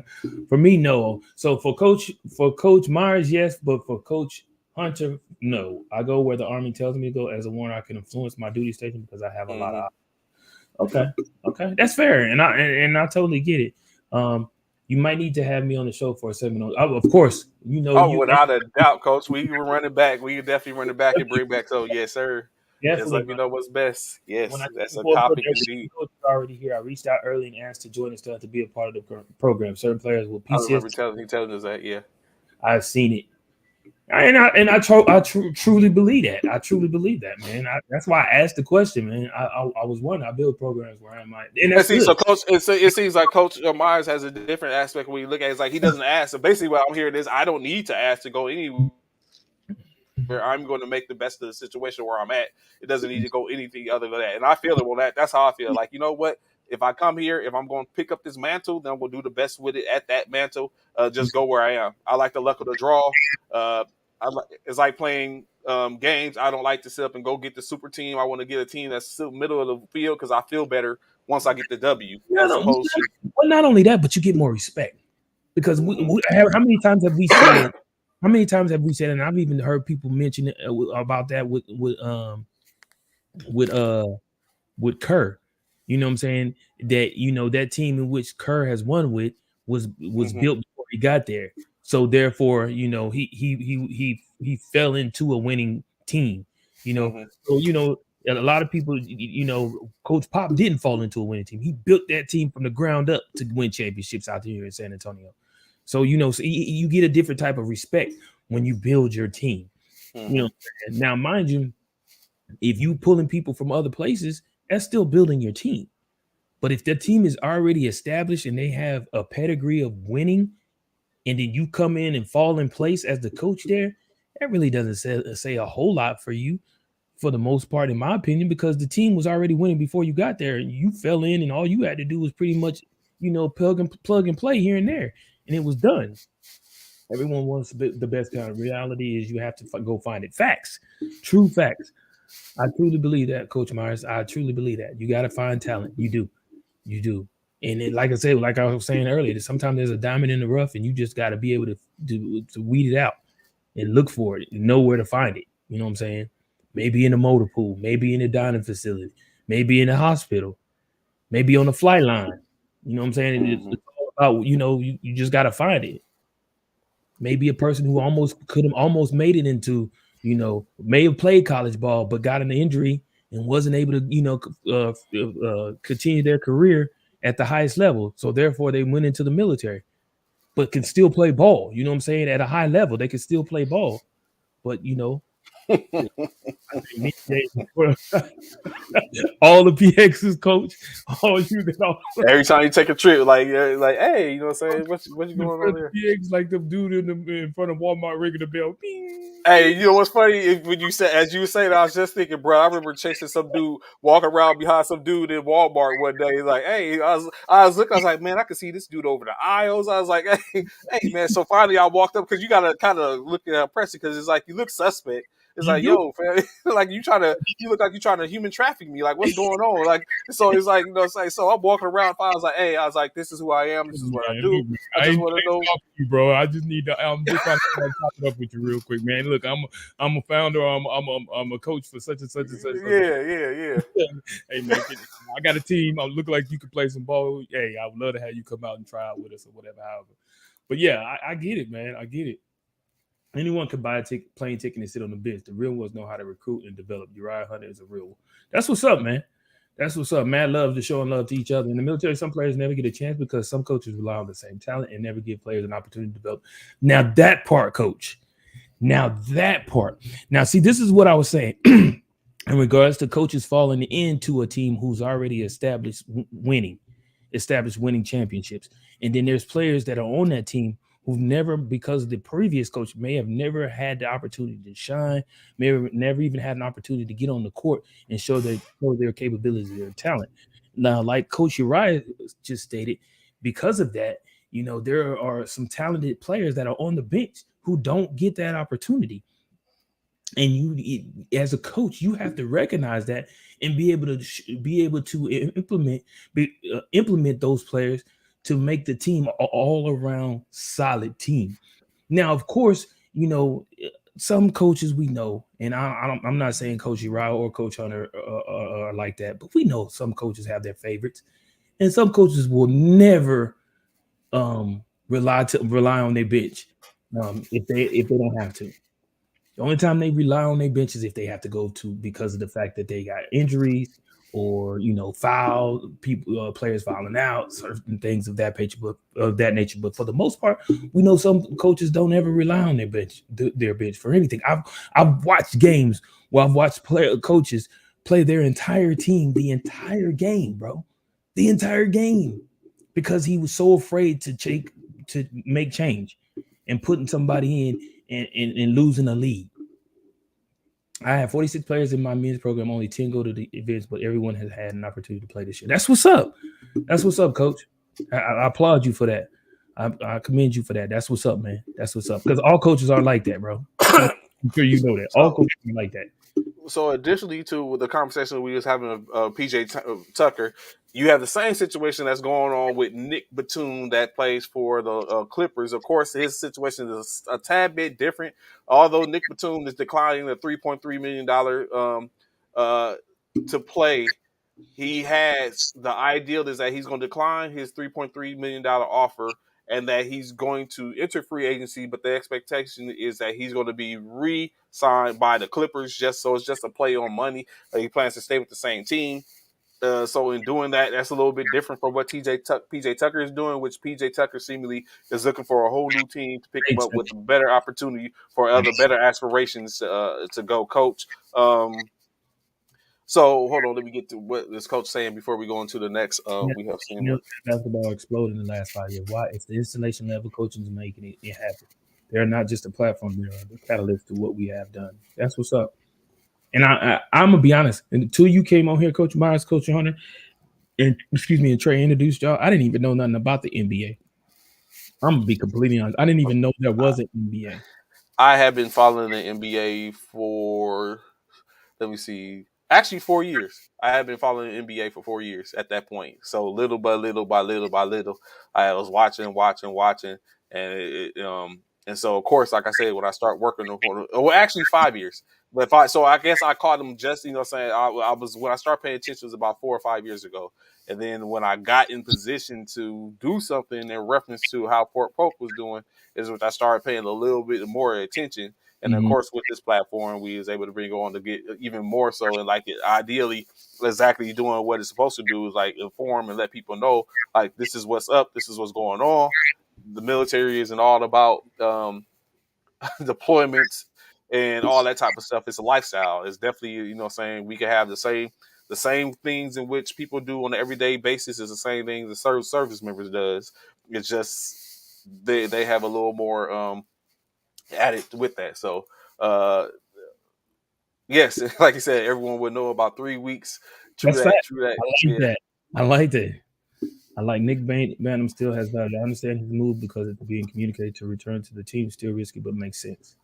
Well, I think true that, coach. So from what I read is that Nick Batum and the Clippers both have interest of retaining and being retained with the team. It's just he's looking for a little more payday. But like you said, it can be risky because it's not like ain't no such thing as a handshake, and to be like, okay, if you don't sign, um, if you go ahead and decline the option, we'll resign you for 7 million as opposed to 3 million, and giving you, or saying what a case like that, 2 years, 7 million. This is what we're going to do. You don't want to. I personally wouldn't want to do that because you never know. Everyone reserves the right to change their minds. Sounds like a spokesperson. We have the gift of gab, coach. We have the gift of gab. Part. Appreciate it. Thank you, sir, We very appreciate much so. we do. We appreciate you. We appreciate you, man. We love to have So, y'all back on the show too. Be sure. yes, it's coming. It's coming. We got some So questions. getting into the conversation in which Coach Uriah first started, Bishop, you was ready. You was getting ready to jump into it as we was talking about when we was looking at the fact of the California teams, Kyrie, and all this talk. As we know, Kyrie Irving, as well as Bradley Beal, Russell Westbrook, Zach Levine, James Harden all have the right to decline their options, and we're talking about big money at this point. Mm. Decline their options and become free agents. Now, of course, I know what has been talks in which Kyrie is. There has been talks that he is going to decline his option and become a free agent, but then additionally, there's also talks that him and the Brooklyn Nets are going to rework his deal, structured clearly upon incentives and stuff like that, so that way they feel safe in the money in which they want to put out. Of course, Russell Westbrook is expected to stay in and stay in LA for the most part. Of course, if that happens, then there's no chance of Kyrie Irving going to LA unless there's some magic being worked there or someone's leaving that we don't know. Hey, stranger things has happened. Bradley Beal seems to be one of the most coveted ones, and then of course Zach Levine is of course stated that he's going to stay and take a supermax contract. I mean a max contract in Chicago, and of course James Harden. We don't know what it is. I know Bishop's just happy they got rid of him. And then additionally, let's not leave out some of the lesser talents talking about. Of course, we have your man's DeAndre Ayton, who is expected to possibly leave Phoenix and go, and then Jalen Brunson, who has built his profile and potentially is. So, first off, before we get into the bigger names, Bishop, do you think Aiden and Brunson are going to end up leaving Phoenix No. think they both stay? Again, with Phoenix, I feel like I said when I thought Phoenix, we was talking about Phoenix initially, and we was talking about PJ Tucker. Y'all was so close, man, so close. Injuries plagued you, things of that nature hurt Phoenix this past season. So I feel like running back. Now, Mm-hmm. don't I know we do y'all running back twice now already, and y'all came out pretty much same outcome. However, comma, third time is a charm. Why not try it again?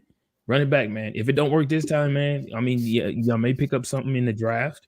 That may be a key element to add to y'all's core to the team. But I would say running back because I do believe Aiden is he's coming into himself. I do, and I feel like with him, um, Chris Paul, CP3, and Booker, I feel like they can make it happen, man. I really do. They was you got to remember Phoenix, went all the way with Milwaukee, man. And I think I feel like Phoenix has that talent over there to make it happen.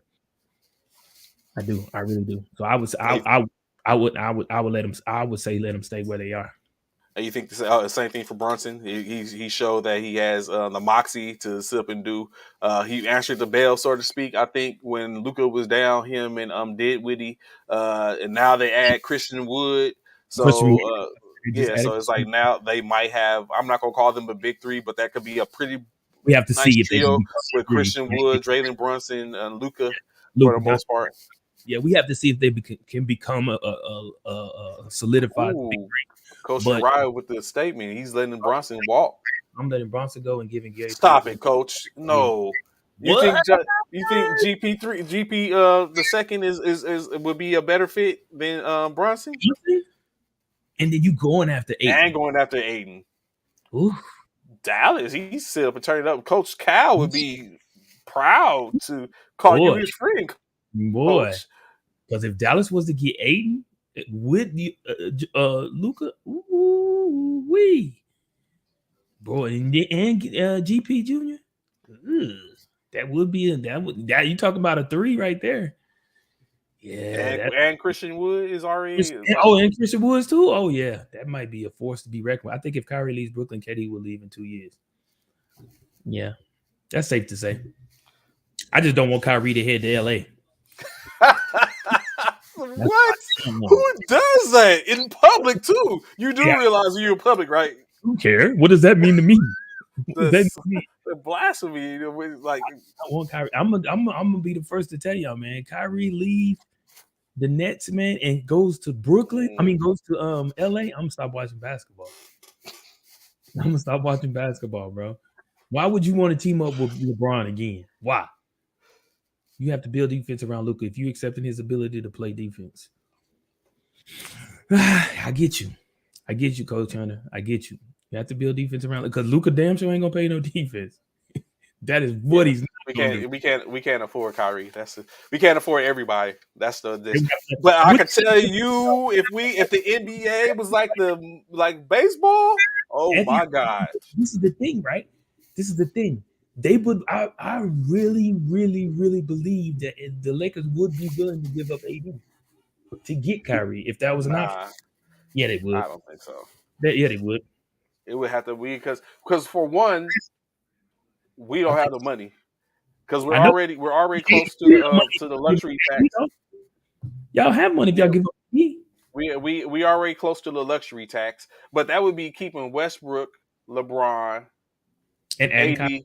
I mean Kyrie, giving up AD, but bringing in Kyrie. But then we still don't have the money to build around that because we're going to be going after a bunch of like we did last year, going about a bunch of mid level players at veteran minimums, in which we see what happens with that. Like, there's no player that's at the veteran minimum that's going to bring something to the table. Presumably, not saying that it won't happen. It's just there's no way. It's not even possible. That's why I don't even think about it. We can't afford him. It would definitely it would have to be. We definitely would have to even give up Mm. Westbrook or AD in reference to that. And I don't think that Kyrie would be brung to LA to be a shooting guard. Uh, I know he's already has the mindset that he has a combo guard already, but as a shooting guard, so that means Westbrook would have to go for the most part, in which they probably bring in more pieces. We all know we can keep Malik Monk. He might have played himself into a contract somewhere else. So it's a lot of stuff, but I don't like it. It's no way possible that we could bring him in. But I don't think I think we would keep AD anyway. If they was looking to bring him in, it's Westbrook that's going to go. And does Brooklyn wants Westbrook, or Nope. who else? Nope. Who wants Nope. Westbrook at this Nope. point? Nope. Nope. We don't. Nope. Giving us Westbrook is like getting Harden back all over again. Nope. We good where we at. Coach Hunter says Kyrie has been humbled. He is realizing his mistake in leaving Cleveland, and I think Kyrie is going to LA, puts the Lakers in the West Finals. They have to move Westbrook through though, or buy him out. Like Trey said, it would have to be Westbrook. I don't know. I don't know the money aspect of it.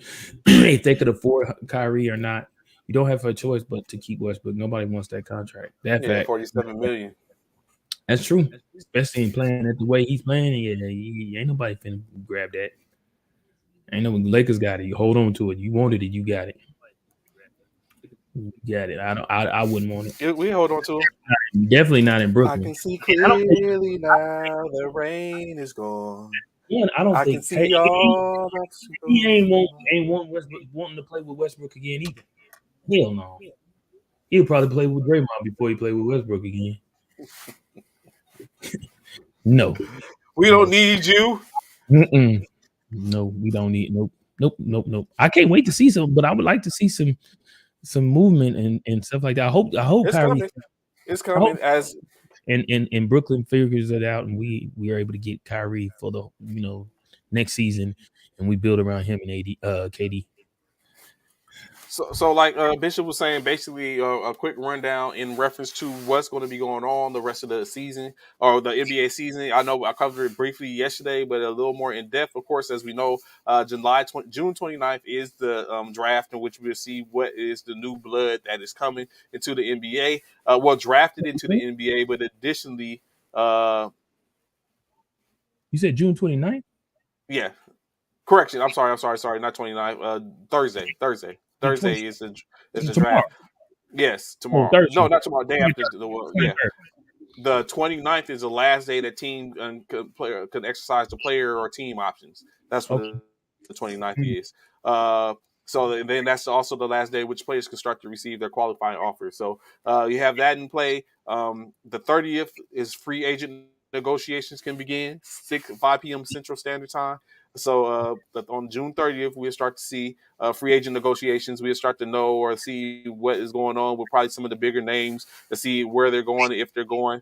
July 1st, free agency moratorium. Uh, First round selections can sign their contracts on the 1st of July. Minimum contracts, which is 2 years or fewer, can be signed. Restricted free agents can sign their offer sheets. And the third year and fourth year rookie options can be exercised on July 1st. As far as this, the 6th, free agency officially begins on July 6th. July 13th, the last day of qualifying officers. August 31st is the last day to waive or use your stretch provisions for the teams if they have any of them left. October 4th is when training camp begins. The 15th of October is the last day to waive players on a non-guaranteed contract. The 17th of October is the last day of the offseason and the last date for the rookie scale and veteran extensions to be signed. And then, of course, on the 17th, the rosters have to be down to 15 players, restricted to 15 players going forth. And then on the 31st, the deadline for any third or fourth year options and rookies must contract. Most likely the seasons, calendars and stuff should be built in sometime in August before September, in which you start to play out. So as we said, even though the season just ended, correction, the postseason just ended, is already revving back up as we get started, so teams get an opportunity to rebuild and start building their teams and moving forward. Um, and we're here for it, of course. I think Westbrook will be perfect. Woo, really, coach?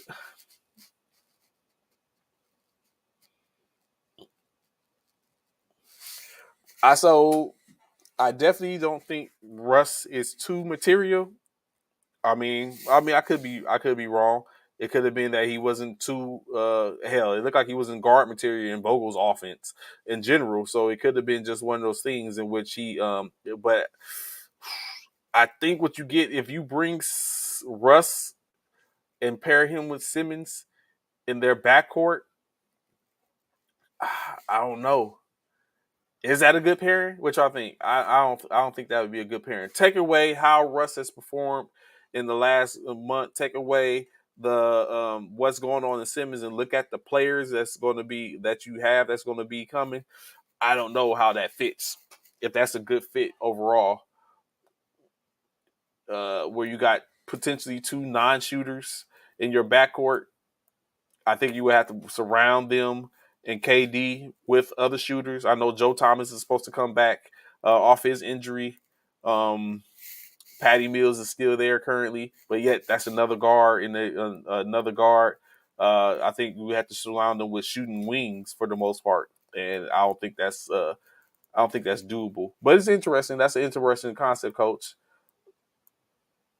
I have to look more a little in depth into that situation for the most part. But moving on into a little wait, Roger that, true that. You kind of let him you use him for his defensive prowess and let him do his thing, bring the ball up, uh, rotate, put the ball in rotations. Um, I can understand that. I can get that. Let him play multiple, defend the multiple the positions. Uh, Almost like he's a what they call in the football a weapon in some sorts. It might work. Like I said, at this point, that's what as a coach, that's what you do. You put things in place and be like, you know what, this is what we gonna go. This is how we gonna run this, and you go from there. So I can completely understand it. I'm here for anything when it comes to innovation and be like, you know what, we got to do something different because this isn't working.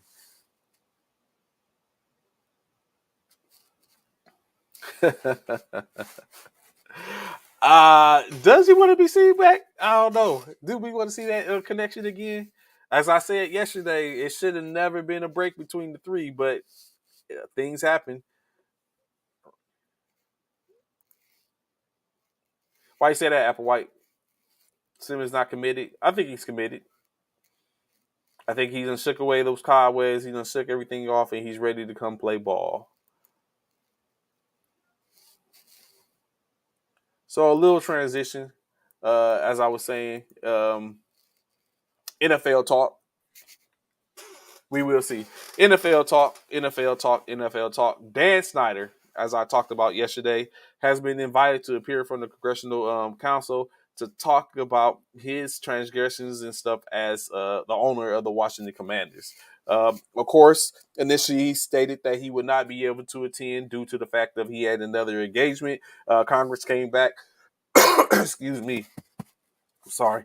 Congress came back and gave him the option, just as Roger Goodell, to appear at the in front of the Congress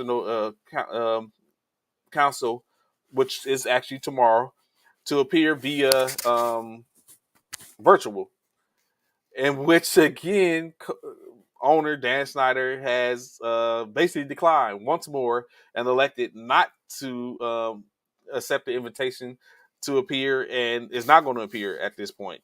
So yet again, we have a situation where Snyder isn't ready or isn't going to appear for in front of Congress to talk about the situation in speculations with his organization. That being the latest in the work environment, what the work environment is, and the allegations of him with misogynistic uh, activities and value and stuff, as he was alleged and accused of touching another employee's or associate executive under touching their leg on their skirt underneath a table during a business meeting and trying to force them into a car, their limousine, after the fact.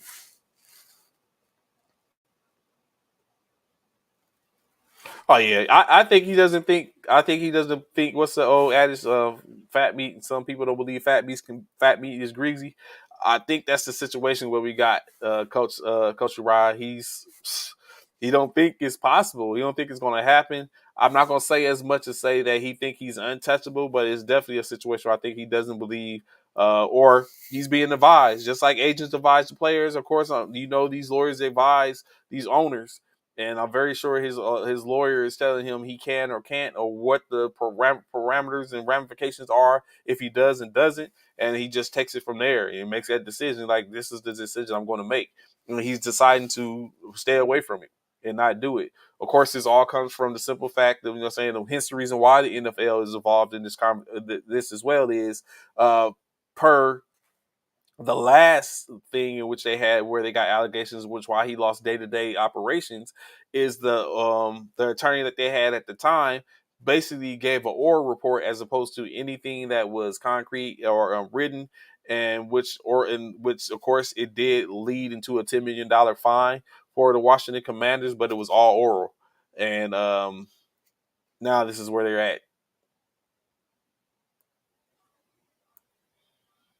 So, saying, like AP say, is not leaving the family. And which that'd be those things like that. Like, even myself as a 49er fan had to deal with had to go through the years, and when carbon policy was excommunicated, and saying, Eddie DeBartolo had to be removed, and because they had these allegations of they had certain type of things going on to where they was getting money from certain aspects, and that all these things, and then the Buchanan and the family, they got hold of it, and then we went to our dark years. They relinquished, and now we have York, and now it's a different situation. So we, it's certain things, saying. So we had to go through it. Yes, coach. I tend to let the fact that I've been in the East, I mean the West, the South for a little bit show at times, but I'm still West Coast to the heart.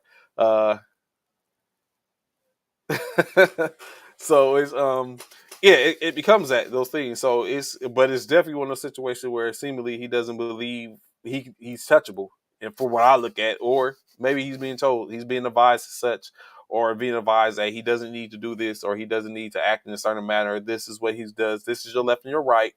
Do so what you will with it, and go from there. And I think that's clearly what's going on. In which, or it could just be a sense of trying to delay as much as he can, don't want to incriminate himself, doesn't want to have those talks or conversations, and is moving like that.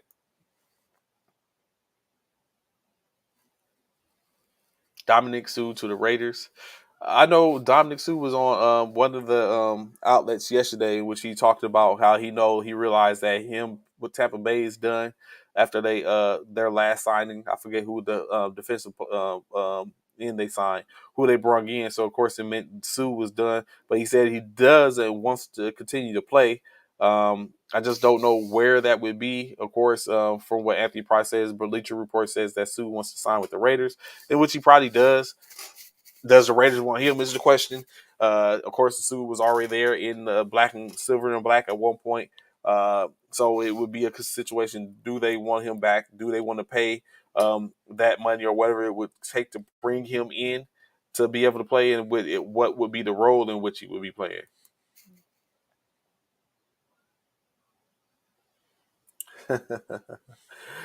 I feel the NFC East battle going on here. So presumably, Anthony Price and Richard Applewhite, both Washington Redskins and Dallas Cowboy fans, respectively.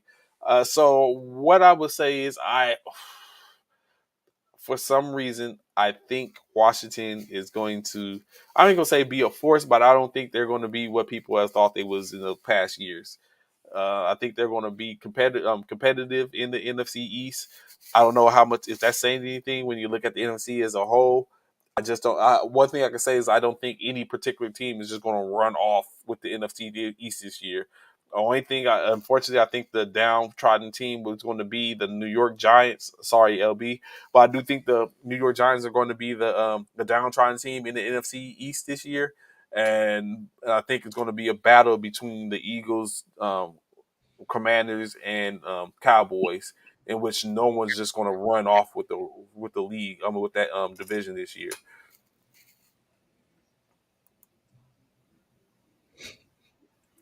I think he said about the Here we Cowboys go. yet. Here we go.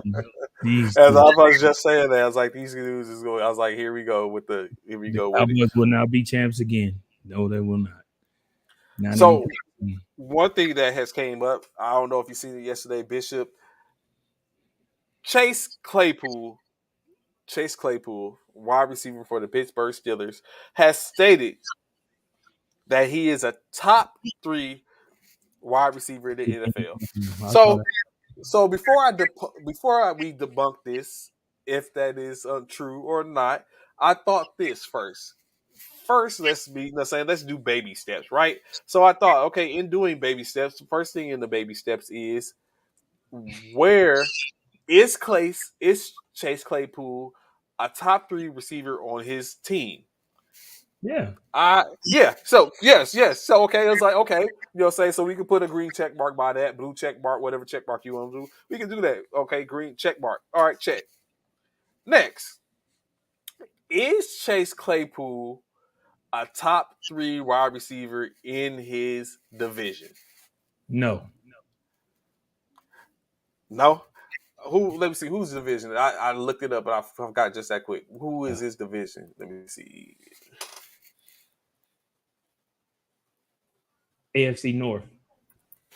Which means which AFC North? So Cincinnati, Cleveland, Baltimore. Pittsburgh, and Baltimore. Okay, so let's do it like that. So he's not better than Jamar Chase. Okay, so that's one, but we need top three. So he's probably better than anyone in the AFC on Baltimore Yeah. currently. Oh, Bateman is the top receiver currently in Baltimore. Removing the tight end, the wide receiver position, Bateman is their top receiver. So he might be better than Bateman. So we can say he's better than at least one team. We already say he's better than top. Well, he's in the top three on his own team, but where is he in his own team? So, but we'll get back to that. So, okay, we can move Baltimore. We have Cincinnati, Cleveland remaining. Is he better than Amari Cooper? nah, I don't think he's better than Amari. No, not yet. No, I wouldn't put him over Amari. And then we, like you said, you don't think he's better than Chase. Is he Right. better than T. Higgins?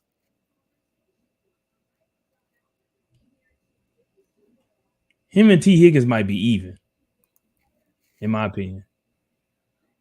What's good, Rosewood? How you doing, brother? So when you put it like that, like okay, you say him, so that's a cap. So we potentially he can still be top three. He can just be tied top three. But you're saying he's not better than Chase. We Mm-mm. already removed one team. Uh, you say that he's better than He's not he's better not than better than Amari Cooper. Amari Cooper, right?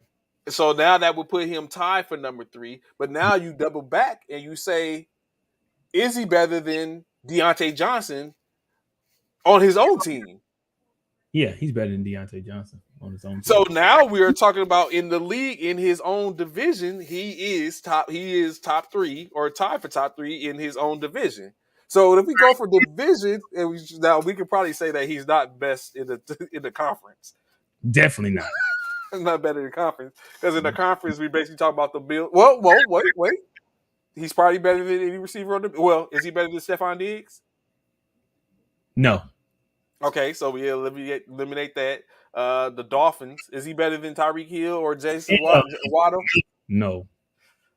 I don't know. You know He what? he ain't better than Heel. He definitely ain't better than Heel. So what does Hill bring to the table He might besides speed? he might tie he still has hands. He still has hands. It ain't just his speed. He still has hands. He has the ability to get open. It's not just his hands now. Um, I'll give him Waddle. Him and Waddle Is may be even. is he better than anyone on the New England Patriots? Aguilar, Harry, and the Jets for that fact of the matter. Yeah, he probably got all both of those teams. Yeah, so then but basically he's not. We say he's probably only better than a couple of receivers on. I mean, he's not better than the Dolphins, Tyreek Hill. No, He's borderline with Waddle, and he's not better. He's better than everyone except for Jalen for Diggs on the Buffalo Bills. We already right. went through the AFC North, the AFC South. He's probably better than any wide receiver in the Texans. Yeah, now that Uh, West is gone. Is he better? Is he better than Robert Woods on the Tennessee Titans? I say he about even, in my Hmm. opinion. I Okay, give him that's another tie. Jacksonville Jaguars. Who's the they receiving got. core? I don't even know who the. And see, yeah, that you know what I'm saying. So Yeah, he got that whole team. Yeah, so so he. when you start to break it down, he's not. Let's say you start breaking down. Is he better than the Colts? Is he better than what's his name? Freeman, not Freeman. Yeah, Freeman on the Indianapolis Colts. Their top receiver, Freeman. not Freeman. What is their wide receiver name? He's a USC graduate, alumnus. For the Colts? Yes, he's a junior. Michael Pittman. Michael Pittman Jr. Oh, Michael Pittman Jr. Yeah, Michael Pittman Yeah, Jr. is he better than Michael Pittman Jr.? I'd say they probably about even. I'd say he about even. I wouldn't say he's better. I give him. I give him. I give him even. So okay. So it's a couple of evens, but again, that's a whole conference we went through, and still it's only two or three people, four people maybe that's two or three, four people that's better than him. Now let's move into the last AFC West. This is probably where we start to get the separation at. Yeah, Denver Broncos. Is he better than any of the new blood in Denver? We talking about and we're talking about. We're talking about Jerry Judy. No. Judy, yeah, he's one. Who else they got in? They got a couple of wide receivers, young wide receivers in Denver. Mm. Um, let's see, He's not better than Jerry Judy. He's not better than Jerry Judy, Courtney Sutherland, KJ Hamler, Tim Patrick, Travis Fuglam. Um, but Judy, you say he's not better than Judy. He's probably not better than Courtney Sutherland. Sutton. So he might be better than KJ Hamler. Um, who else we KJ. got there? I give him getting. He probably better than KJ. Yeah. Is he better than Juju, his old running mate? Yes, he's better than Juju Smith-Schuster. He's better than Juju. I give him better than Juju. Marquez Valdez Scantling? They might be even. Mm-hmm. See, and then of course, what lost is he? Well, we know he's not better than Devontae Adams. He might No. be better than everybody else. Who on Is he better? Is he better than Hunter Renfro?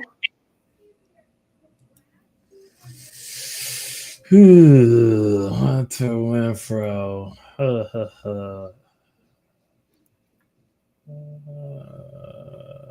I give him over. I'll put him over Hunter The Renfro. edge over Hunter Renfro, and then He's of course, he's better than Matt Collins. mm-hmm. Yeah, yeah, he's better than Matt Collins. Tyron Johnson, he has him. Keelan Cole, I give him that. He's over Keelan Cole. Yep.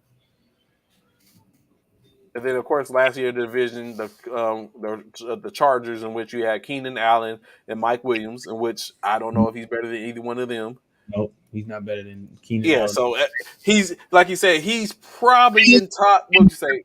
Applewhite says top 15, or no? Never mind, take it back. Clay, Price says top 15. Applewhite says no. Yeah, I think he might be. Is it fair? To maybe top 10, top 15, top 15. Definitely, I think in yeah, the he not in the league though, in the conference, because we ain't even get into the whole other side of it's the NFL. NFC. Yeah, Yeah, we ain't NFC at all. Yeah, Applewhite with said he may be top 30. mm, I'm 30. Oof. But it's definitely like he might be top 15. So all that to say is sometimes we on when we at first hear it, you like heck no. But then when you get into the weeds and start Yeah. to break it down, it's like okay, well, it was it's he probably wasn't too far off. And this is just looking at him. He had a bad year last year. His first year he was pretty good. I even Yeah. picked him in my fantasy one year because of what he did his first year, and I was sadly mistaken. But you know, what I'm saying, dude, because I'm a master picker. You know, what I'm saying drafter, I was able to overcome that and rectify it in other means. But It in was any case, you know what? I'm like a. You know how we was talking about the conversation we was having earlier. where it's Uh, like you recognize things. That's me. I recognize things, and for the greater good, and I'm able to overcome certain things. So, but it will, saying that I digress. So, uh, but go, going back into it, that's basically what we were trying to say. Like even though he said it, it didn't sound right, but when you get into the thicket of it, he probably wasn't that far off. Had he said something else, then he might have been able not to have any such backlash. But this definitely not a top three. Definitely not a top three in the NFL. Had he said in his division, he might have been able to get away with that. yeah, Um, I give but him. I definitely at give. this point, in my opinion, not a top three in the Yeah, NFL, of course.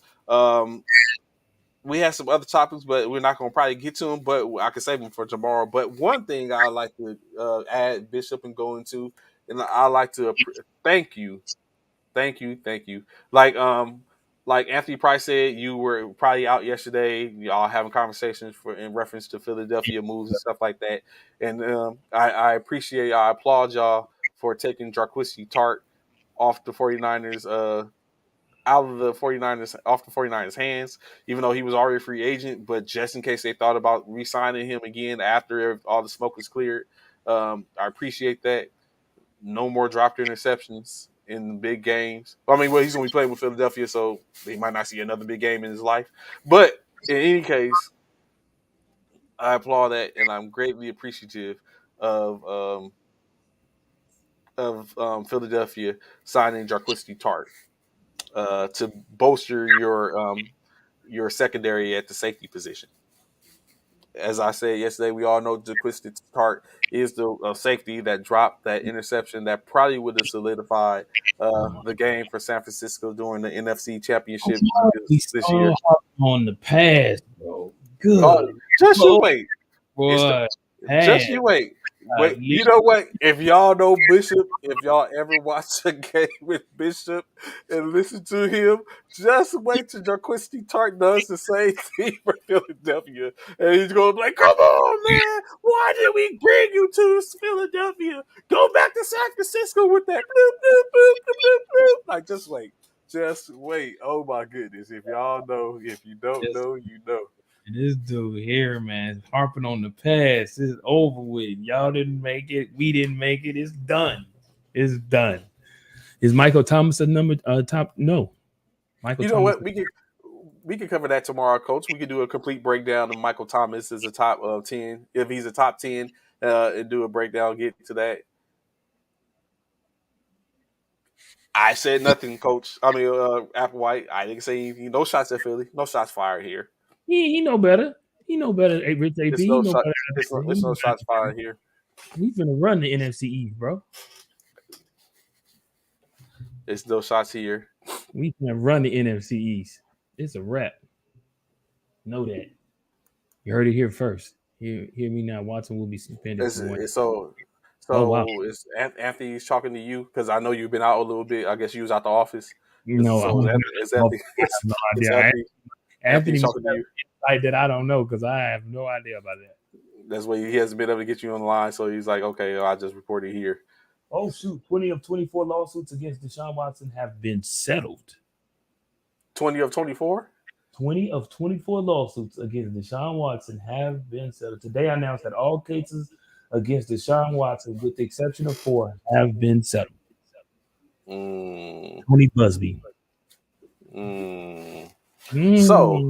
So, is that a year suspension still there, Anthony?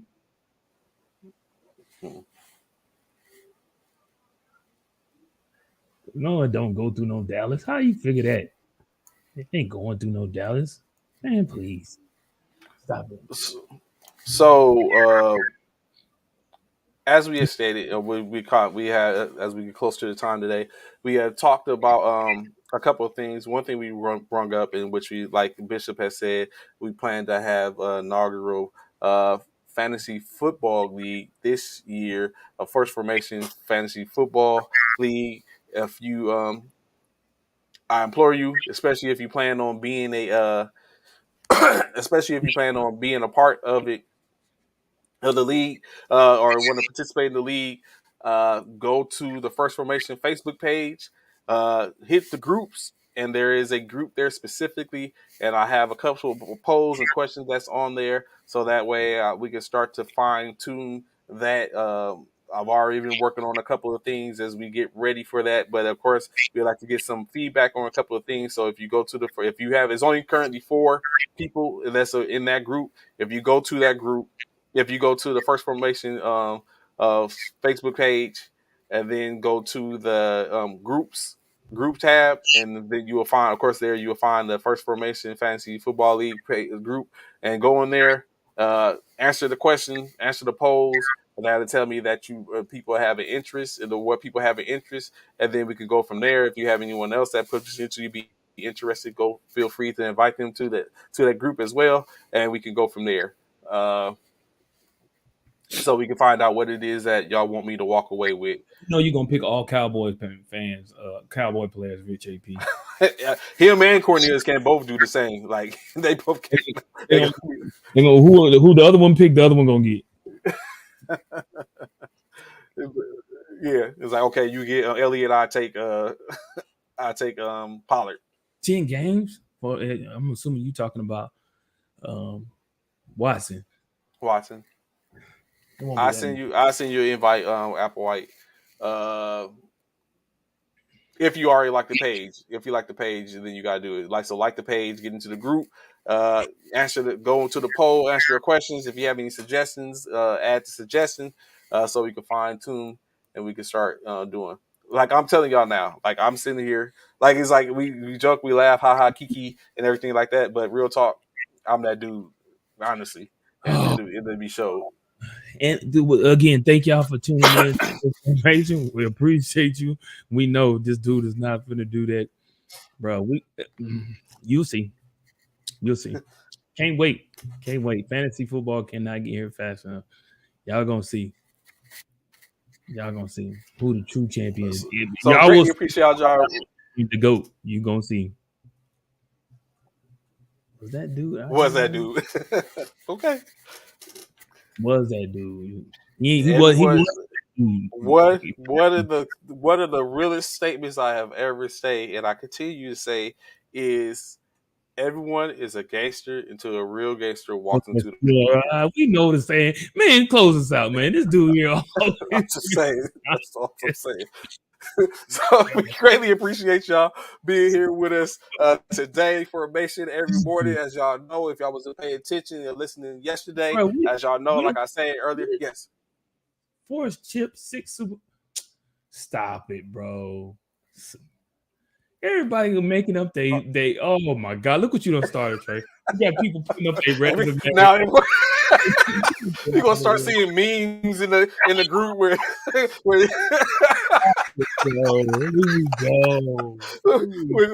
whatever the trophy was that they won, they sit up and hold it like, okay. And like I said, like Bishop always says, proof is in the. You're gonna see something. You're gonna see Nathan with the chain with rings. You're gonna see a tiki with rings on it, like. Come on, man. Y'all know how they do it on that. True enough. But like you said, continue to tune in. Oh my goodness. Continue to tune in, like I said, everybody Friday. For the most part, we're here every morning, 09 to 1100 hours between that time frame. Of course, like I said, in the coming weeks, like Coach Myers was saying, 3 weeks as we get closer to the NBA's finals, we're going to have a countdown when we talk to those prospective coaches and their teams, and have a session where we sit down and get the inner workings on how it was and how they got to the point they are today, with the opportunity to play to be crowned the 2022 NBA champion. See, and then of course we'll be talking with Coach Meyer and of course maybe his staff to find out what do we have for the 2023 season going forth. You know what I'm saying? It's always a honor to have them on to talk of the military basketball. And believe me, it's some stuff in the works. We'll probably get Coach Mr. Michael Fest Richardson back on, as I know he had some things in which he talking about. It's all about the military basketball. As you know, Mr. Richardson does the military nationals. If you ain't been paying attention to the NBA or military basketball, it's got an event that's going on in July in Orlando for military basketball. Hey, it's a whole movement. You get on board. At this point, Bishop, any last words before we get up out of here, brother? No, man, appreciate y'all, man. Thank y'all for tuning in. Of course, yes, at this point, we got some things to talk about the other end. We kind of disclose some stuff to y'all because we don't want to mess up anything or spoiler. But we greatly appreciate y'all checking with us today. See you tomorrow for information. At this time, scope attention, fall out. Holla at you. See you tomorrow. Side, Roll 5 Military Fraternity Incorporated, representing. We'll holler at. Peace.